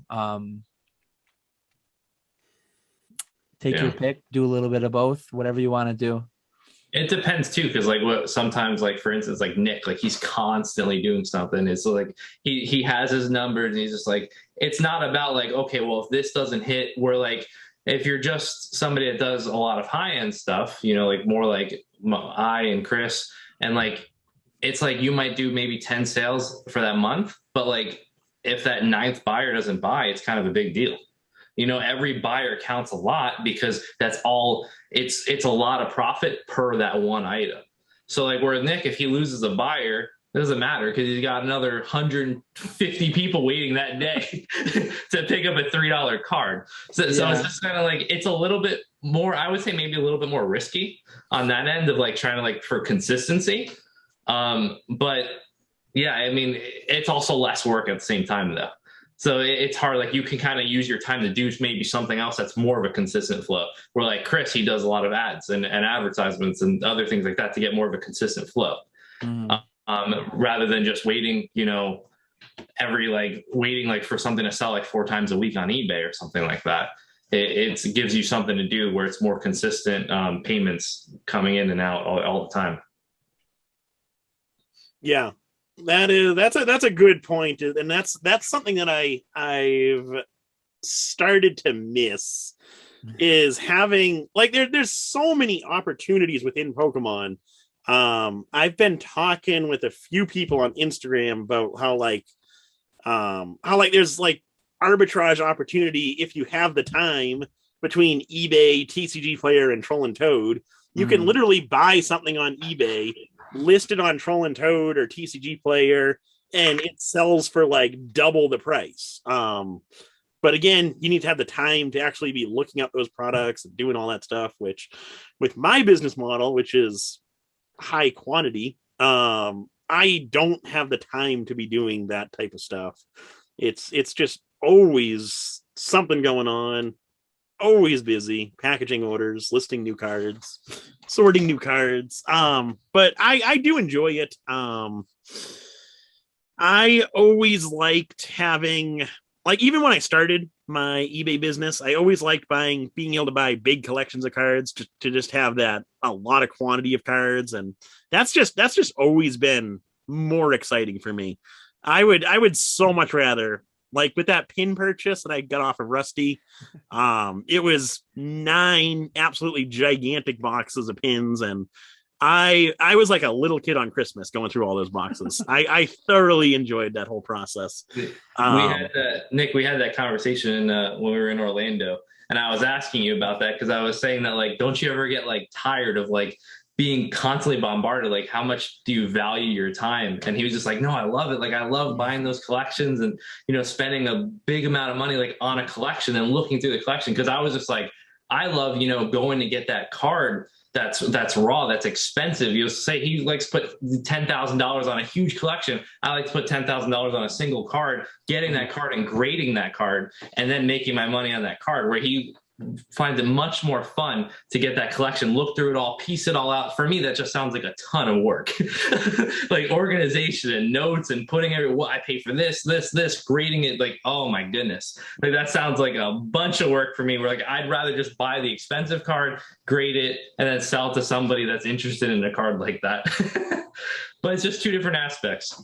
Oh yeah, it's kind of like going back to the first question of the different types of content creators. Like there's just so many different niches and so many different ways that you can interact with this as a collector, as a business, as a content creator. It's a massive, massive hobby. And it's awesome. It's great. Speaking quickly on that arbitrage thing you were talking about, you guys used to watch that Collect and Spec podcast or no with Jake, Chris, Wolf of Tin Street, and then Zakiel, Rainy Day. Chris, Wolf of Tin Street, he mentioned before, and someday down the line, I want to like learn how to code and program whatever, learn that type of stuff a bit more. He mentioned that he has some like automated system that will look at all the different buy lists and the sale prices. And I think he like automated, he like gives it a budget. He gives it some money and it will like buy a bunch of cards. And then later that week, once they come in, he'll buy list them out to another site. Like that's really cool to know how to have that, like the tech savvy side of it, to automate it more, so you're not manually searching between the different sites. And yeah. But yeah, you made me think of that. There's definitely some opportunity there. Yeah, absolutely. Good point. So my next question comes from Chase. He asked, I see that you and Dan went to Orlando with a large inventory to sell. Can the both of you speak a little bit about how you travel with your inventory? Moving your items by car is pretty straightforward, but how about the plane? What are the security checkpoints like? Do you carry on all of your items? What do you put into luggage, if at all? Other potential issues or points of concern? So this is something that is always concerning to me whenever I travel. With cards, I'm always concerned that the airports or the airline's gonna lose my bag. But how I did it for Collecticon was I got one of those. I forget what they're called. Like they're like it's like the I think it's Zion like carry-on case for graded cards. So I got one of those cases. And that can hold like 250 graded cards. So what I did was I put all of my more expensive cards within that case, and I carried that case onto the plane with me. Going through security, you almost always get flagged when you put your bag through the X-ray machine.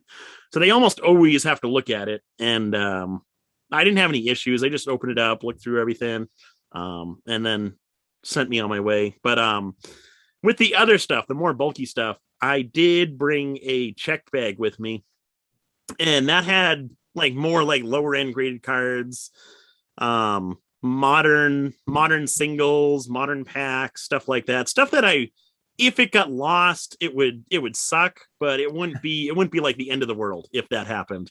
And fortunately for me, that didn't happen. My bags made it fine, so that was nice. And then I also shipped some stuff down. I shipped it FedEx down to the hotel. And same thing with that. It's cheaper stuff that if it got lost, it wouldn't be the end of the world. But yeah, flying with stuff always concerns me. I always get super nervous that the airline's gonna lose my bag. Even when I was like traveling for work on my ship, going to the ship would be the most nerve-wracking thing for me, because you're going from your house to the ship. You're going to be on the ship for 3-4 months, so you're bringing everything you need for 3-4 months with you. The ship that I worked on normally doesn't stay in port for very long, so you're normally in port for a day or two, depending upon when you join the ship. That could be a day, or it could be a couple hours before they leave. So if the airline ever lost your bags, you would be absolutely screwed. But yeah, what about you guys there? You want to go? I've never done it. Oh, I've never flown on a plane with my stuff, so I don't have much to add on this one. So I only went for 2 nights. And it was Florida. I was leaving. I flew out of New York wearing shorts. I left 20-degree weather in shorts. I dressed for the destination, not the departure. Because I like I said, I went super saver tickets. I couldn't even bring a carry-on. I brought my PSA backpack, the one that I got for free at one point for the membership. And I packed in one of the, I don't have one next to me, but like the 200, you buy 200 card savers. It comes in like that red box. I literally packed all my inventory. It was like 15 graded cards and a few heavy packs. It was all in there in the bottom of my bag. And I knew they were going to take it out. So like I always pack my bag for whatever reason, like a stack of plastic like this. It looks like something they want to inspect further at the airport security. So I've flown to 2 Worlds and then Collecticon Orlando, been checked every time except for my return from Collecticon. I was surprised. I did have less cards than when I left, but I still had like a stack. They didn't screen me. They didn't flag me. I just went through. But yeah, like I always pack my bag knowing that they're going to take the cards out. So I try to I try to have it accessible so that they're not, you don't want them to open it up upside down, have everything spill everywhere, things like this. So pack expecting for them to open it. But yeah, I don't think I could ever check a bag. I would be way too nervous. Like I would have to put really cheap stuff in it to the extent where I'm just like, I sell that stuff easily enough on eBay. When I go to an event, my sweet spot's probably always going to be somewhere between 20 and 100 cards that I can fit in a backpack, along with my 2 days worth of clothes or 3 days worth of clothes. I'm just going to go with an overstuffed backpack every time. No check bag, just personal item. That's the way I'm always going to do it. Because if I don't physically have my hands on it, it's just I'm too nervous about it. Yeah. Even that though, it's like every year the numbers are bigger. Like I remember going down to Nashville, going down to DC with a decent little box of cards. And at the time it was like a few grand, but the numbers are just bigger and bigger. And it's like, man, if I lose this backpack it would be rough times. One thing I will add real quick is if you do plan on flying with a carry-on bag, I would highly recommend not being cheap like Dan over there and paying the extra. For me, it was like an extra $10 for early boarding. And I did that not so I can get on the plane early, because I don't understand why people do that. But so you don't get gate checked. Yes, exactly. So you have a guaranteed slot in the overhead bin. That's another pro tip I would add. That's why I like just like I've traveled before where I have my backpack as my personal item and then a carry-on, and I always buy the value tickets, so those get gate checked a lot. But I guess like if I scale enough to where I want to bring 200-300 cards, I would just probably not 300, but I could probably put 200 cards in a backpack. Maybe 100-150, and then I would just put all my clothes in the bag that's going to get gate checked. Yeah, yep, exactly.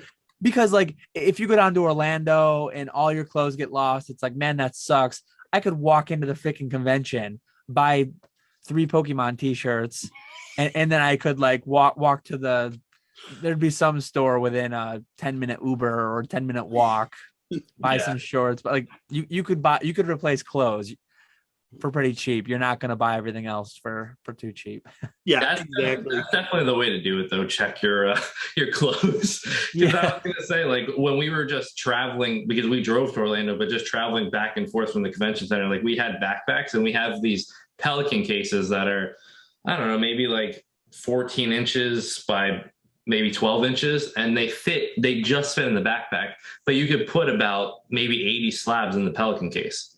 So I would put that into the backpack, and then if I needed to, I guess I could put some clothes on top if I needed to get on the plane. But that's probably how I would travel with it, because there's no way in hell I'd be checking my cards, especially like when you sell higher value stuff too. Like there's no way. I think I saw a story on Instagram recently after I forgot about that. I just thought about it now, but somebody allegedly, they had cards stolen from a checked bag. I no idea who it was. I can't remember, but somebody flying back from Collecticon had stuff stolen. Which, that's not going to happen. I get a little bit nervous. Like I said, like they take the thing out. I'm just worried they're going to like paw through them, drop one, crack a slab on the floor. And I thankfully it hasn't happened yet, and they've checked it every time but one. So sometimes, I mean, it's pretty funny. Some are like, what are these? Are these them Pokemon cards? Or some of them, they don't say anything. They just look, and some of them ask, and it's funny sometimes the interactions with TSA. Oh yeah, definitely.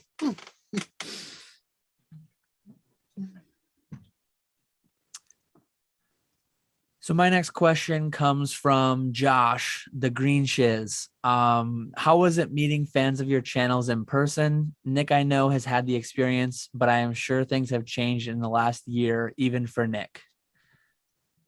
So yeah, it's interesting. Like there's a lot of people that I knew were going, that I've talked to on Instagram, that I follow and watch on YouTube, like Chris and Brennan. I'd never met them in person, but I've interacted a bunch.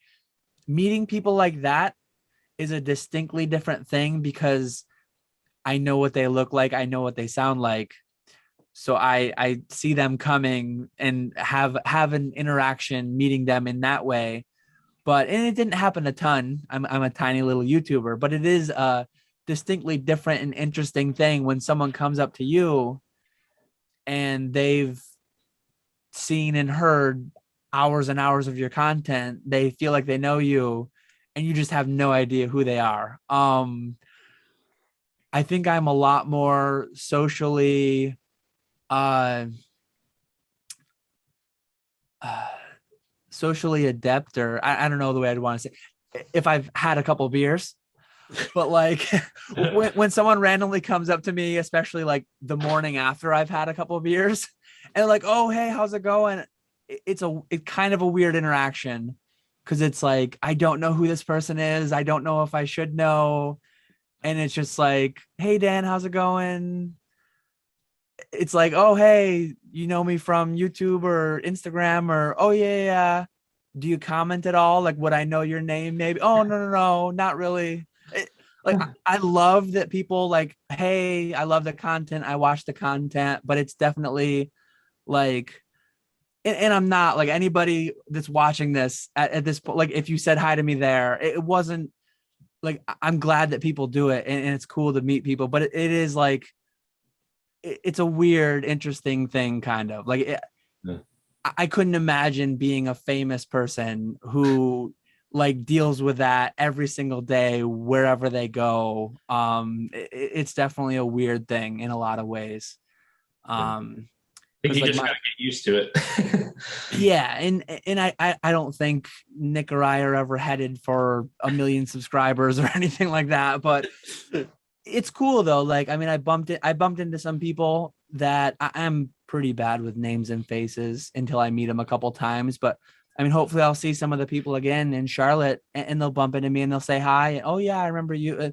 You get to know more people every event. And even if it's somebody that just comes to one event, like I really do appreciate when people, even if it's like in person, it's cool.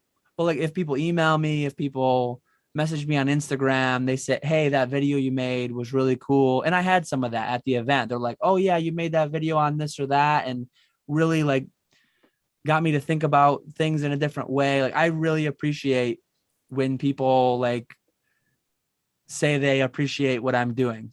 It's a nice feeling to get like positive feedback on that kind of stuff. So yeah, I don't mean to like, I feel like I kind of talked about the awkward side of it to maybe too much. And I don't want people to take it like, oh, don't say hi to Dan if you ever see him. Now nobody's going to come up and say hi to you.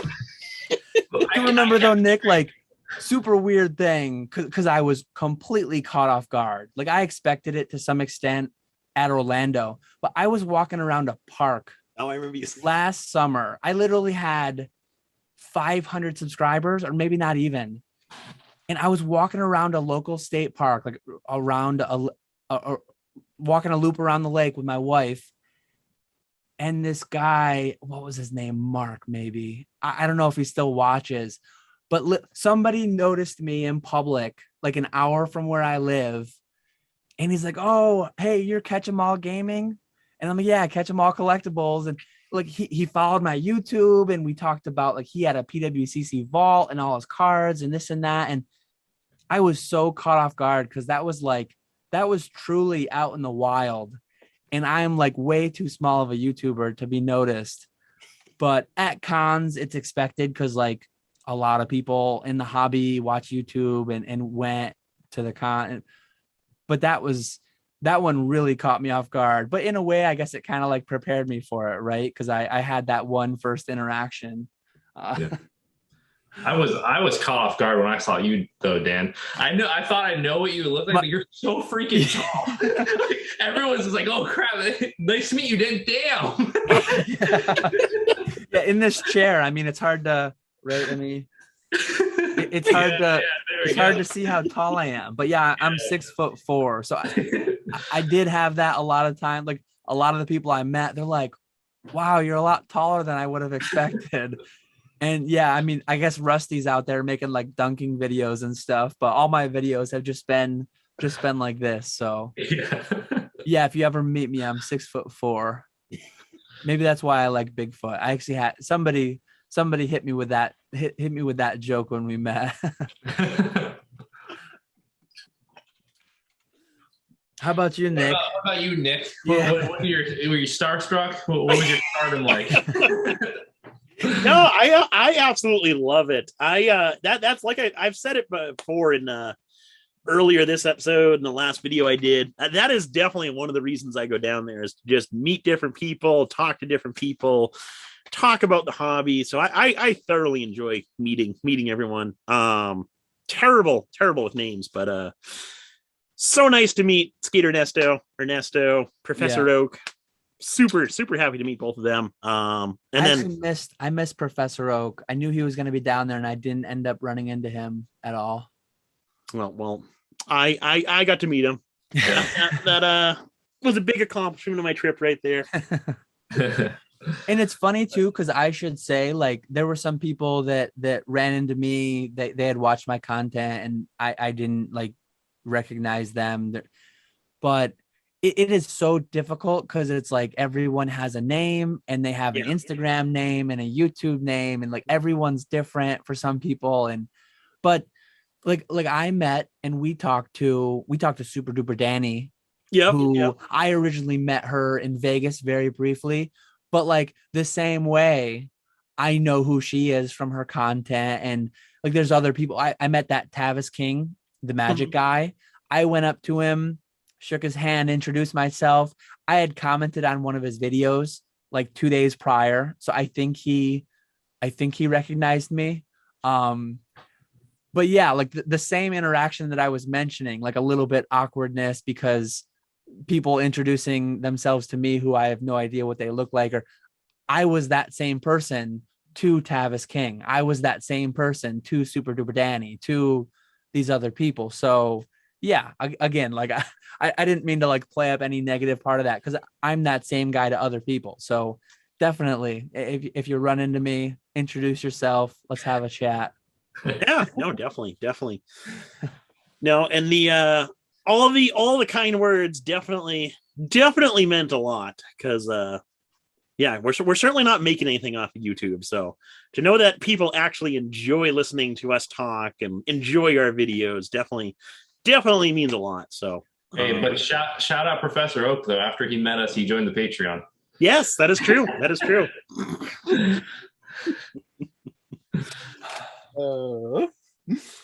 So here's a good one. Celebi Collectibles, a regular. Oh boy. You're only allowed to buy and sell one type of product for the next 10 years. Which do you pick? Oh, I know my sealed set singles, promos, already graded cards, buying raw and only selling the graded cards, or MetaZoo. So I'm assuming like all the other things are Pokemon, I'm assuming. And then like MetaZoo, you would be allowed to do all of those things inside of MetaZoo.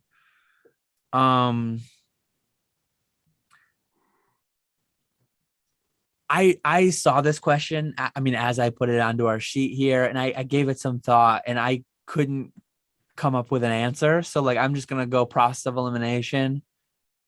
Sealed is too boring. Like, I like opening stuff. Set singles is pretty broad, but I'm assuming since there's another one that's like grading the raw cards and selling graded only, I'm assuming you couldn't grade them. So it would be like raw set singles only. So I'm not a huge fan of that. Promos is pretty big. You hit a lot of the Japanese stuff. You hit quite a few different things, but already graded cards was like my wheelhouse last year. I was buying those golden and heritage lots and then just flipping them. Already graded cards, like there's a lot of them graded out there. So you can be buying set cards, you can be buying trophies, promos, and that one's high up there. Buying collections and then only being able to sell them graded, that one's up there. MetaZoo though too. I don't know. Oh god. You got everything with MetaZoo. Can we mute him? Yeah. I love Pokemon too. Like, I do enjoy MetaZoo a lot. I see it picking up my interaction with it as I go, but I couldn't completely get rid of Pokemon for 10 years. No way. So I'm probably going to go with just already graded cards. I would probably just continue to buy like large graded collections and then flipping them. The option there would also be maybe cheating a little bit, but buying graded cards and then like upgrading them. Maybe that's cheating answering that way, but like making the transitions from PSA 6s to CGC 8s with the Masaki marks or whatever, or PSA 9s to PSA 10s, CGC 9s to PSA 10s. That would be my answer. So graded cards and then doing a little bit like changing the grading company to optimize. Yeah. I mean, I like his option over here of buying the raw cards and grading them. I mean, that's typically what I've been doing anyway, so I keep doing that for the next 10 years. Yeah. I think that's an easy one.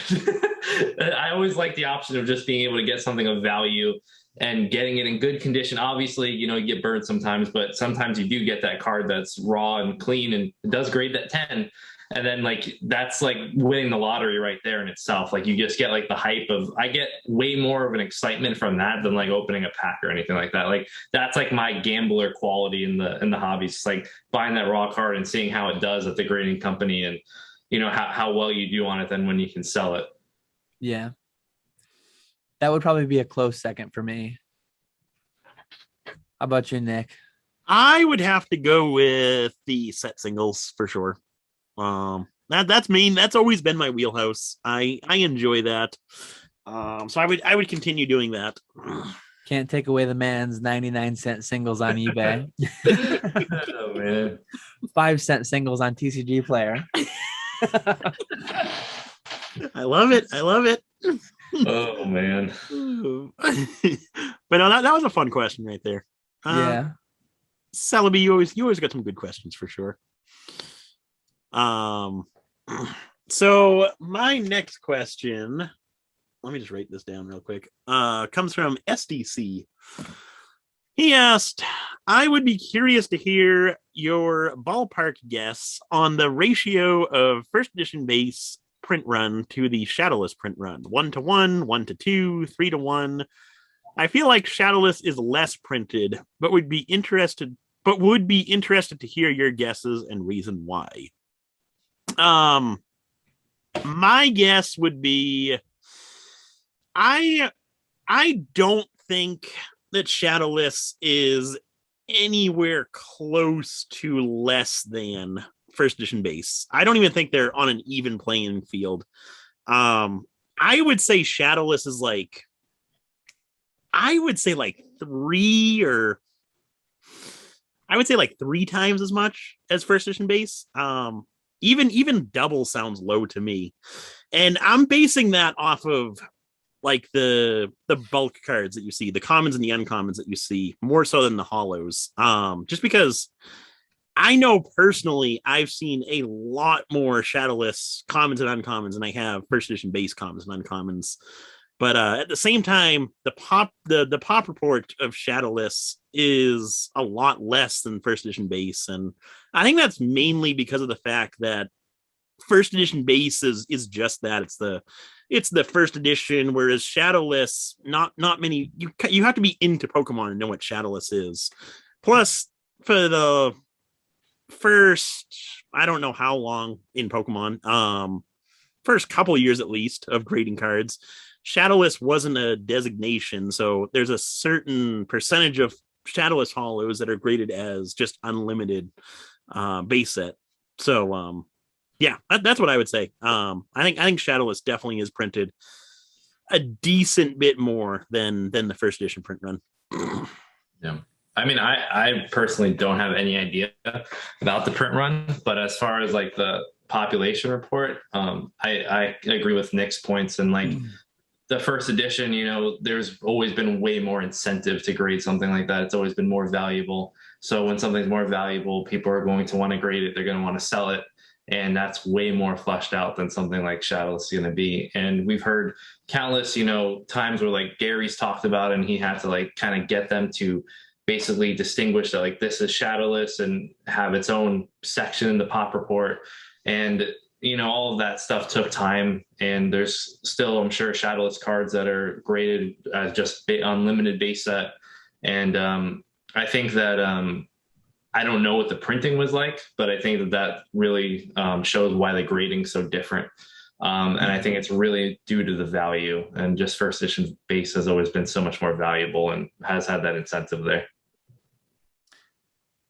Yeah, so I have a theory, and it's probably completely wrong, but I'm going to say 9 shadowless to 1 base first edition. Reason being, so shadowless isn't like an intentional variant. When Wizards of the Coast was planning out base set, they didn't say we're going to have base set first edition, base set shadowless, and then base set unlimited. What they intended was to have a first edition and unlimited print. And somewhere out there, there is a Q&A that was done with WotC employees or whoever it was. 10% of the entire run was supposed to be first edition, I believe, for a lot of those early sets. My thinking is they printed the first however many prints of base set, first edition, and unlimited being at the time shadowless. And then Pokemon blew up, Pokemon took off, but I think they hit that 10%. 10% would actually be, yeah, I mean, nine shadowless for every 1 first edition. So then with all the success, with how much it boomed and all that, they did 7, 9, 14, 20, however many print runs they did. All the subsequent ones being base unlimited. What we know today is base unlimited with the shadow. So that's my theory and kind of the thought that goes into backing it. It's a guess though. I have no idea. If you look at the pop reports, yeah, they're closer to like 1-to-1, but for years, like I didn't even know Shadowless was a thing until I rejoined the hobby and like learned about it. Growing up on the playground, it was all based on unlimited where I was from. I knew first edition existed. I didn't really know Shadowless did. When I refound my collection, like I noticed that I had a handful of them that I didn't even have like a mental distinction back in the day. They didn't have shadows versus. So, and as Nick said, I don't know how many, not remotely, but like some amount of shadowless cards are graded as just 1999 Pokemon game as well. So, but for years and years, there was just never any incentive to grade it. I mean, it's crazy to think, but like for years and years, there was barely incentive to grade first edition non-hollows. So honestly, for years and years, there was no, aside from like tens. I mean, if you listen to Gary talk about him and Ed Birdman years and years ago, they like built the market. They were selling PSA 9, PSA 10 base first hollows for double digit numbers, like very low. Crazy. So yeah, it'll be interesting 5-10 years from now, see how the pop reports like flesh out. But I think Shadowless can go a lot higher than it is, more so than like base first. Yeah, I agree. Hopefully we will find the answer to that question one day, because I would love to know it, but I don't think we ever will know the answer to that. Yeah, if some like WotC exec retires from because WotC is still a thing, right? Like they print Magic and all that. They don't do Pokemon anymore, but somehow some WotC exec like retires and just dumps out like all these memos of like all the POs, all the orders they sent to the printing companies, how much of each one was done. That would be amazing, but it's likely never coming. Yeah. All we can do is guess and wonder. My next question, actually, I was just going to say it, and then I remembered I had a question coming. So if you had to guess, how do print runs of modern Japanese sets compare to modern English? Maybe as a starting point, how many more Rainbow Rare, Arceus, or Charizards? Arceus, Arceus. I don't know how to say that one, but can we assume Arceus? Yeah. I think there's like official Pokemon movies that like say Arceus and Arceus, depending on the one you're watching. But I can say I am not the one to ask. I do not know how to pronounce anything. Yeah, I think it's Arceus. I mean, that's what I've heard. That's what I've been using. So how many more Rainbow Rare Arceus or Charizards can we assume there is in English compared to Japanese? So this question is specified towards modern. I've frequently had people ask vintage, how much Japanese base is there compared to English base? How much first edition is there to unlimited? How much Heart Gold Soul Silver era is there to Diamond and Pearl and Platinum and EX? It's all just going to be complete guesses. I did a little bit of work on it.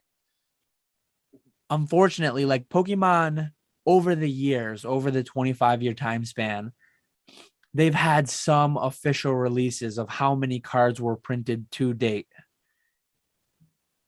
1 month last year in my Patreon, I did, and I maybe I didn't do a public video on that, but I did my best, like stab, taking their public numbers and like portioning each amount to the sets that were printed during that time frame. And that was like by set, but I didn't do by language, and I didn't do first edition to unlimited, because like that's just like guesswork upon guesswork. It's too many layers of just complete guesses. So I could throw out a number. I could say 9-1. I could say 1-1. It's going to be more of a guess than my Shadowless to base burst edition 9-1 guess. So I don't know if you guys have any further insight or any idea. Dan's the man. If Dan's guessing, I'm guessing. I'll go with Dan's guess. Gut feeling more English than Japanese, but I'm fairly confident. 100% more English than Japanese, but how much more? That's where. I'm fairly confident with that, but not enough to say, oh, it's 2-1, it's 8-1, it's more than 1-1 English to Japanese, but every set it's probably going to vary. Certain sets I'd imagine, because everything to an extent is print to demand, right? So certain sets might just do better in Japan than in English, right? Because they're not 1-1 sets either. Look at Eevee Heroes. That one kind of got split between a couple different English sets. And yeah, so if you're comparing set to set, they might not, one might be 2-1, the other one might be 4-1. It's all based on local varying demand. Yeah. I'd imagine. And then potentially broader logistics too, during COVID. I don't know if that hit America worse than Japan. Maybe one of them, they were able to get the print capacity easier than the other. I mean, again, just so many layers of guesswork. Extremely interesting question. It's always going to come back up, but unless someone gives us that information, we're never going to get it. Yeah. Unfortunately not. So my next question comes from SDC. He got both of us. So I see the value of crossing over CGC 9 and 9.5s to PSA 10s. Are there any other graded card companies you trust the grades? Example, can I confidently buy an Ace 9.5 and trust the grade? What other already graded card companies would you buy? If I have good photos and or scans, I would buy any of them. Buy the card, not the grade, right? If I'm at a show and I have it in hand, I don't trust PSA. I'm not going to blindly pay PSA 10 price on a PSA 10. Generally speaking, if it's a part of a massive collection and there's 100 cards and I'm just quickly doing value, yeah, I'll buy the grade, not the card. But if I'm buying as a collector and I really want a high a card to me that feels like it's in really good condition, I don't care if it says PSA 10 on there. I don't care if it says CGC 10, BGS 10, MAP 10. I'm going to look at the card and I'm going to buy the card. That's the ultimate answer on a card by card basis. Let's say you can't look at the card. All you see is the label and you have to pick one. Yeah. Who do you trust the most? And they're all priced the same too. I mean, I'd take a CGC 10 over CGC 10 perfect or BGS black label would be the ultimate. I'm assuming those ones. Well, no, we're talking 9s here. We gotta make it semi-realistic. All 9s, given I'd trust CGC blindly more so than I would trust the other ones blindly on a 9. That's a fair way to ask the question, I guess. But I've not ever held an Ace graded slab. I've held a couple AGS. I've held a couple DSG. I've held some MAP. Honestly, it's a long defunct company. It was started by a PSA grader who left and did his own thing. Ugly slabs, rivets on the four corners, but I own a MAP 9 Charizard base unlimited. But years ago, I bought some collections of MAP cards and did really well cracking and crossing. I've done well cracking and crossing CGC. But yeah, probably CGC for me. I'd trust the most. I would agree with you. CGC, and then MAP is another one that you really don't see those cards, but they had similar grading standards to PSA, maybe a little bit stricter. I would say if you did a scale, PSA would be at one end, CGC would be at the other end, and MAP's right in the middle there. But You don't see too many of those cards, but yeah, I would say CGC and then PSA. As far as who I trust the most. And if someone offered me if someone offered me a complete base set first edition PSA 9, card by card, there's probably going to be somewhere they're off. But like when you're buying enough quantity, I'm very confident buying an entire collection of like 16 cards. The more cards, the better, because then you're going to just be more likely to hit that average. Some might be crossable to 10. Some might be, hey, they should have been an 8. But on average, you're going to do better the more you get. But like if someone came to me, hey, I'm not going to send you pictures. I want to sell my complete PSA 9 base first set. Yep. I'll tell you exactly what I'll pay blindly. CGC, I'll tell you what I'll pay blindly. BGS, 9s or it'll be less. It'll be less than PSA or CGC. But like if you come to me with Ace, I'm not like, or any 3-letter acronym that I'm not familiar with, I would not buy them blindly. I could not. I would need pictures, or I would offer PSA 6 prices and just YOLO it. But because like BCCG, some of the like there are some out there where like all they gave were 10s. I like their wording too. It was gem, mint, or better. Yeah. I think, like, in my opinion, I think that it really, like, I could buy it blindly, but I would need to know the grades, like, because that's going to affect what company I'm going to go with.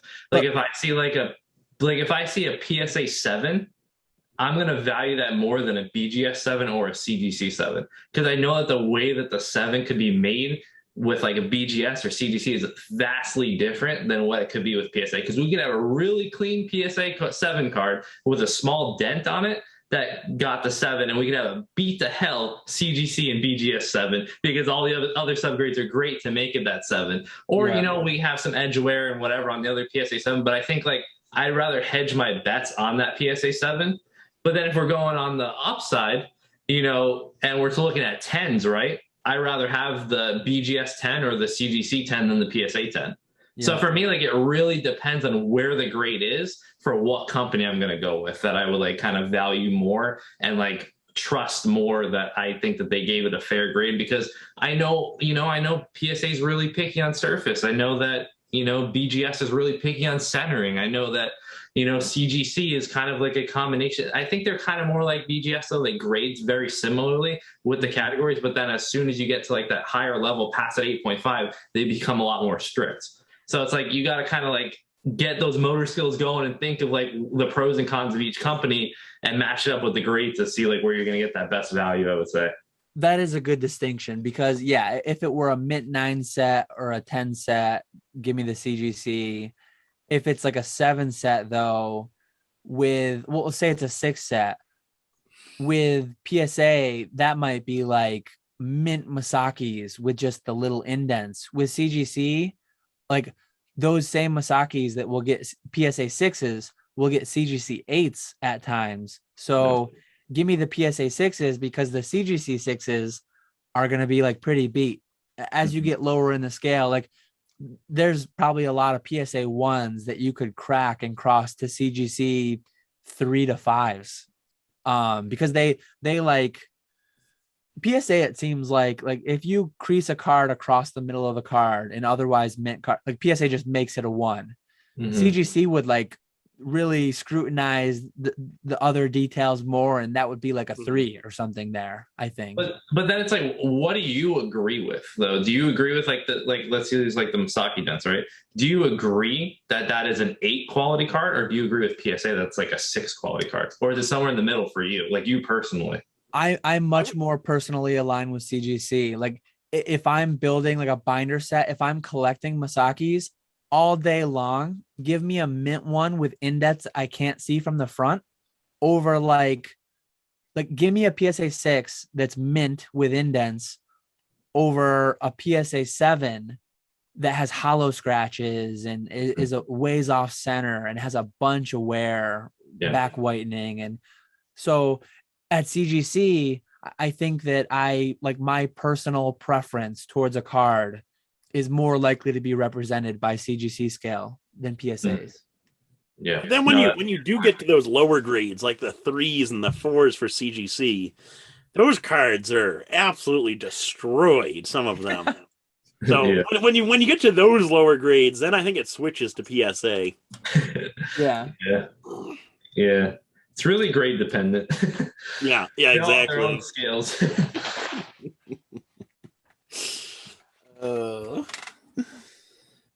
So my last question is from Walrus Tank.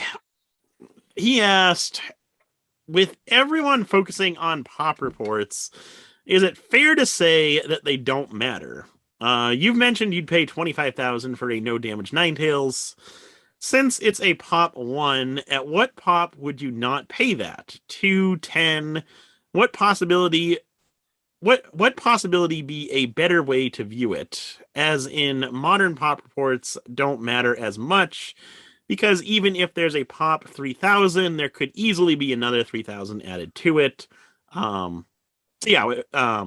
At what points should you believe pop reports versus not believe them, or put more weight into the pop report than not? So I would say modern pop reports don't matter whatsoever. Like we talked about earlier, everyone with the first graded Charizard from Brilliant Stars, oh, it's a pop 1, oh, it's a pop 5, whatever. Well, it's a pop 1 because you were literally the first person to grade it. It is not going to be a pop 1 for long. So yeah, with modern stuff, pop reports, you can completely disregard them. With the vintage stuff, though, I think the pop reports are more fleshed out to a certain extent. For example, the no damage Ninetales, the PSA 10, it is a pop 1. It's not labeled as being a pop 1, but it is a pop 1. We know. I think it's worth it. I think it's fairly confident. I can say with fair confidence that it's probably going to be the only PSA 10 no damage Ninetales out there. So me saying that I'd pay that for that copy, I think would be a fairly safe bet, because I can't see any more copies coming into the pop report as a PSA 10, given that it's been so long since that card came out. The vast majority of them are played condition, and plus they came from the Brushfire theme decks, which at this point, all of those Brushfire theme decks have that glue stain on the front, which automatically eliminates it from being a 10. Same thing goes with like the pre-release Clefable. There's 0 10s of that. I think it's fairly safe to say that that'll forever be a 0 pop card. So yeah, I think pop reports are you can trust pop reports a lot more for vintage than modern, for sure. Even I'd say even like mid-era to modern, pop reports aren't as believable. Yeah, I mean, I think that like on the vintage side, like one thing that Nick was touching on is that, like, you know, he sees a lot of damaged copies of the no damage Ninetales, right? So like he's relying on the pop report, yes, but he's using it as more of like a tool. Because if he was going on to eBay and seeing a bunch of mint no damage Ninetales, then he would be like, okay, I don't care what the pop report says, there's a bunch of copies over here ready to be graded on the market. So I think it's a good balance of using what's on the market, looking at the market. You can use this a lot more so in vintage rather than modern, but seeing if that card that you're looking at the pop report, if there's a bunch of raw mint copies anywhere on the market, then you know that it's a good chance that you don't want to trust that pop report. But if you're constantly like engaged in the market and looking around everywhere in the community and can see that, you know, month after month, year after year, these cards do not come up in mint condition raw, and it's a very special unicorn event. If something like that comes up, then you can hedge your bets on that pop report. And I think that's kind of what people do, is they use that pop report as more of a guide, and not just like it's 100% fact, but they look at the market and kind of use that as kind of like a gauge to see where they are. And I think that's more of the way to use the pop report, in my opinion. Yeah, I use pop reports very infrequently. I find myself on Pokemon Price occasionally looking for like trends, not like specific pop numbers for certain cards, but trends of how the pops are increasing. But with like super modern, there's that weird thing where it's been a year now. It's been a year that there's been no service opened initially under $300, and then it went down to 200, 150, 100. Now we're at 50. So there's like 4 modern sets. Like when you're talking about ultra modern, there's 4 ultra modern sets that have come out that haven't even had an appropriate tier open to submit them under. So if you're talking about Charizards, a lot of them have been like expressed through, but nothing compared to how many will be once those 20 and sub $20 tiers open up. And especially like a lot of the non-Charizard chases, you can't grade them. You can't pay $50 to grade them. I mean, some people might have and been that one out on the market that got $500 for a card that's going to crash to 50 or whatever. But so yeah, like super modern, like Nick had said, don't put any stock into them at all. Yeah. For old stuff, like Brennan said, is it low pop because no one's grading it? Is it pop 1 of 5 total graded because it's never been worth grading? Or is it pop 0 of hundreds graded because it's that truly hard to grade, like pre-release Clefable? Yeah, that's pretty much it, I think. Yeah, sums that up well. You just have to have, you just have to be really smart in everything you're doing. You just have to think logically and, weigh all your options out, and just, there's no like straight answer for anything. I feel like we're answering all these questions with like, just like, oh, well, like from this angle, and that's good. Cause like, you just need a bunch of balance basically to make the right decisions. And you might not always be right, but just to make the best decision you can make. I think it's good advice on that. Yeah, definitely. So the final question from the night comes from Matthew B. Have you guys considered using eBay's APIs to help manage and automate some parts of your eBay business? I recently saw someone using Shopify to sync their Shopify store with their eBay store. As you might know, websites like Gixxon and Shopify use eBay's APIs underneath to provide services to others. However, any individual is allowed to take advantage of eBay APIs, but they need to know how to write some software. Interesting in hearing any thoughts on this. So earlier, as I mentioned, like Chris, Wolf of Tin Street, does some really cool things with scraping buy lists and APIs and all this stuff.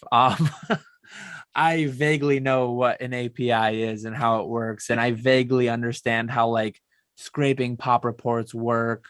I love what GemRate does on Instagram, and I don't have, as far as like eBay, Shopify, I only sell on eBay, and then I guess I sell on Troll and Toad too. Like I don't have my own site.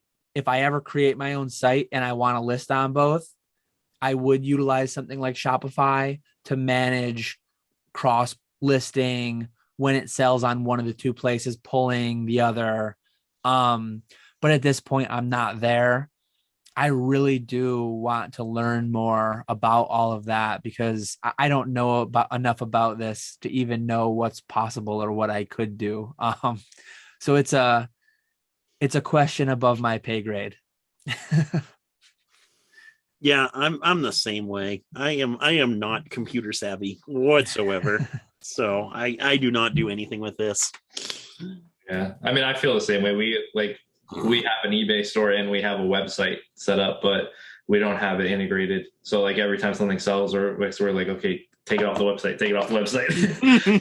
So I just have to like just remember that. But again, we're not selling stuff, as frequently as Dan or Nick are. So it's a little bit easier to keep under control. But I can't imagine if you were selling it like Nick and going all crazy with so many sales per day, like you get lost so quickly. It would be yeah.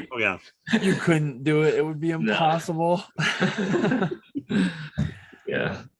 I have a hard enough time when someone because my eBay, my YouTube, my Instagram are all the same name. So sometimes people will see an item of mine on eBay. They'll message me on Instagram. I'm so bad like selling it through PayPal and then remembering to pull it off eBay. And it's like 3 times a week, maybe. It's not that frequent. And I still like I actually just sold a bunch to a guy earlier today. He bought like he picked out like 20 or 30 different cards and I haven't gone through. I'm like, I hope they don't sell during the podcast because I haven't pulled them yet. Oh man. Yeah, no, even like the affiliate links, that partner network website, there's a ton of information you can get from that website, and I just scratched the surface. Knowing how to grab my link, looking at how much money I made, that's about it. But there is so much information that you can get from that website. And I guess I'll use that to bring up, I was talking to, I think it was in the group text with you and James, because I use like the pinned comment. I have my eBay affiliate link in the description of the video, and then I also put it in the pinned comment. James was one that I always noticed putting it in a pinned comment, and I just messaged him like, "Hey James, how does your pinned comment compare to your description link?" I assumed that he used a separate campaign for each.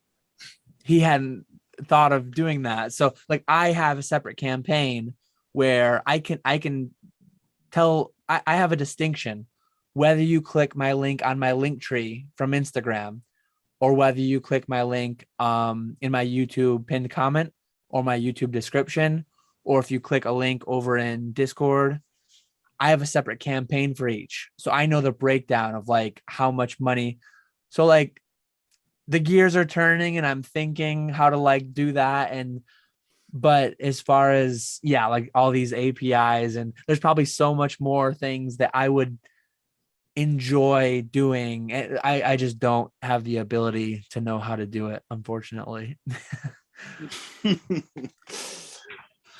Well, sorry we couldn't be of too much help with that question there. Yeah. It is an interesting question, though.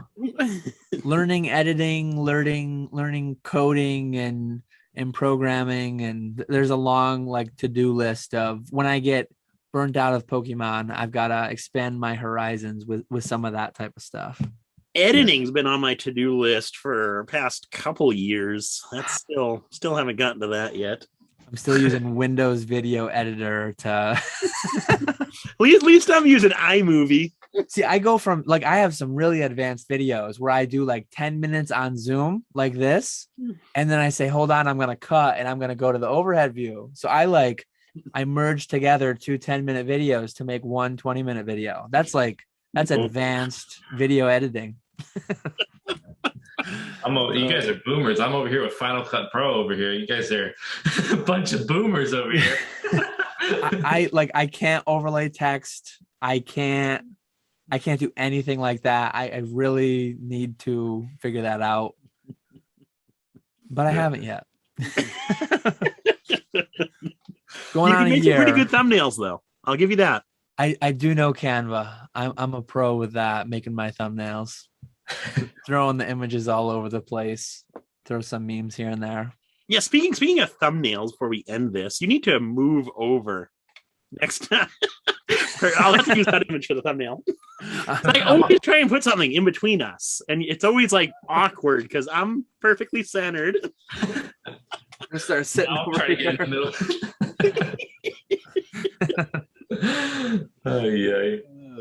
I do need to. It's weird the way I've got it because I've got dual monitors here. They don't face like straight at either of my walls, but like I have it optimized for comfort when I'm like doing eBay listings and all this and that. I could like pivot. I could turn my monitor, move it for when I record, but I don't know.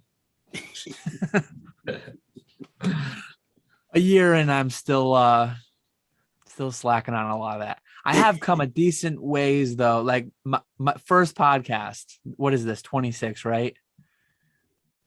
Yeah. My first podcast, I was in front of like the shelves with a couple sheets up and what's wrong with the shelves?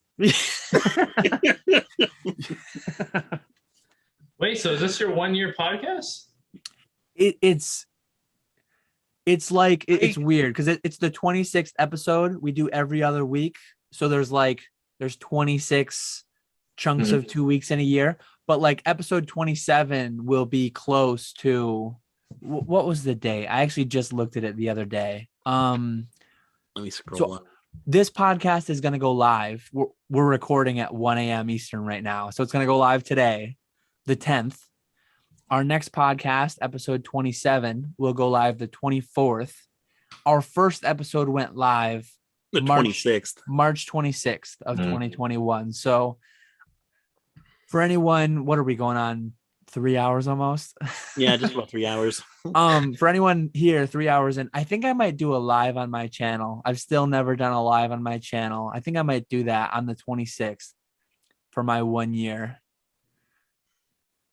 You better invite.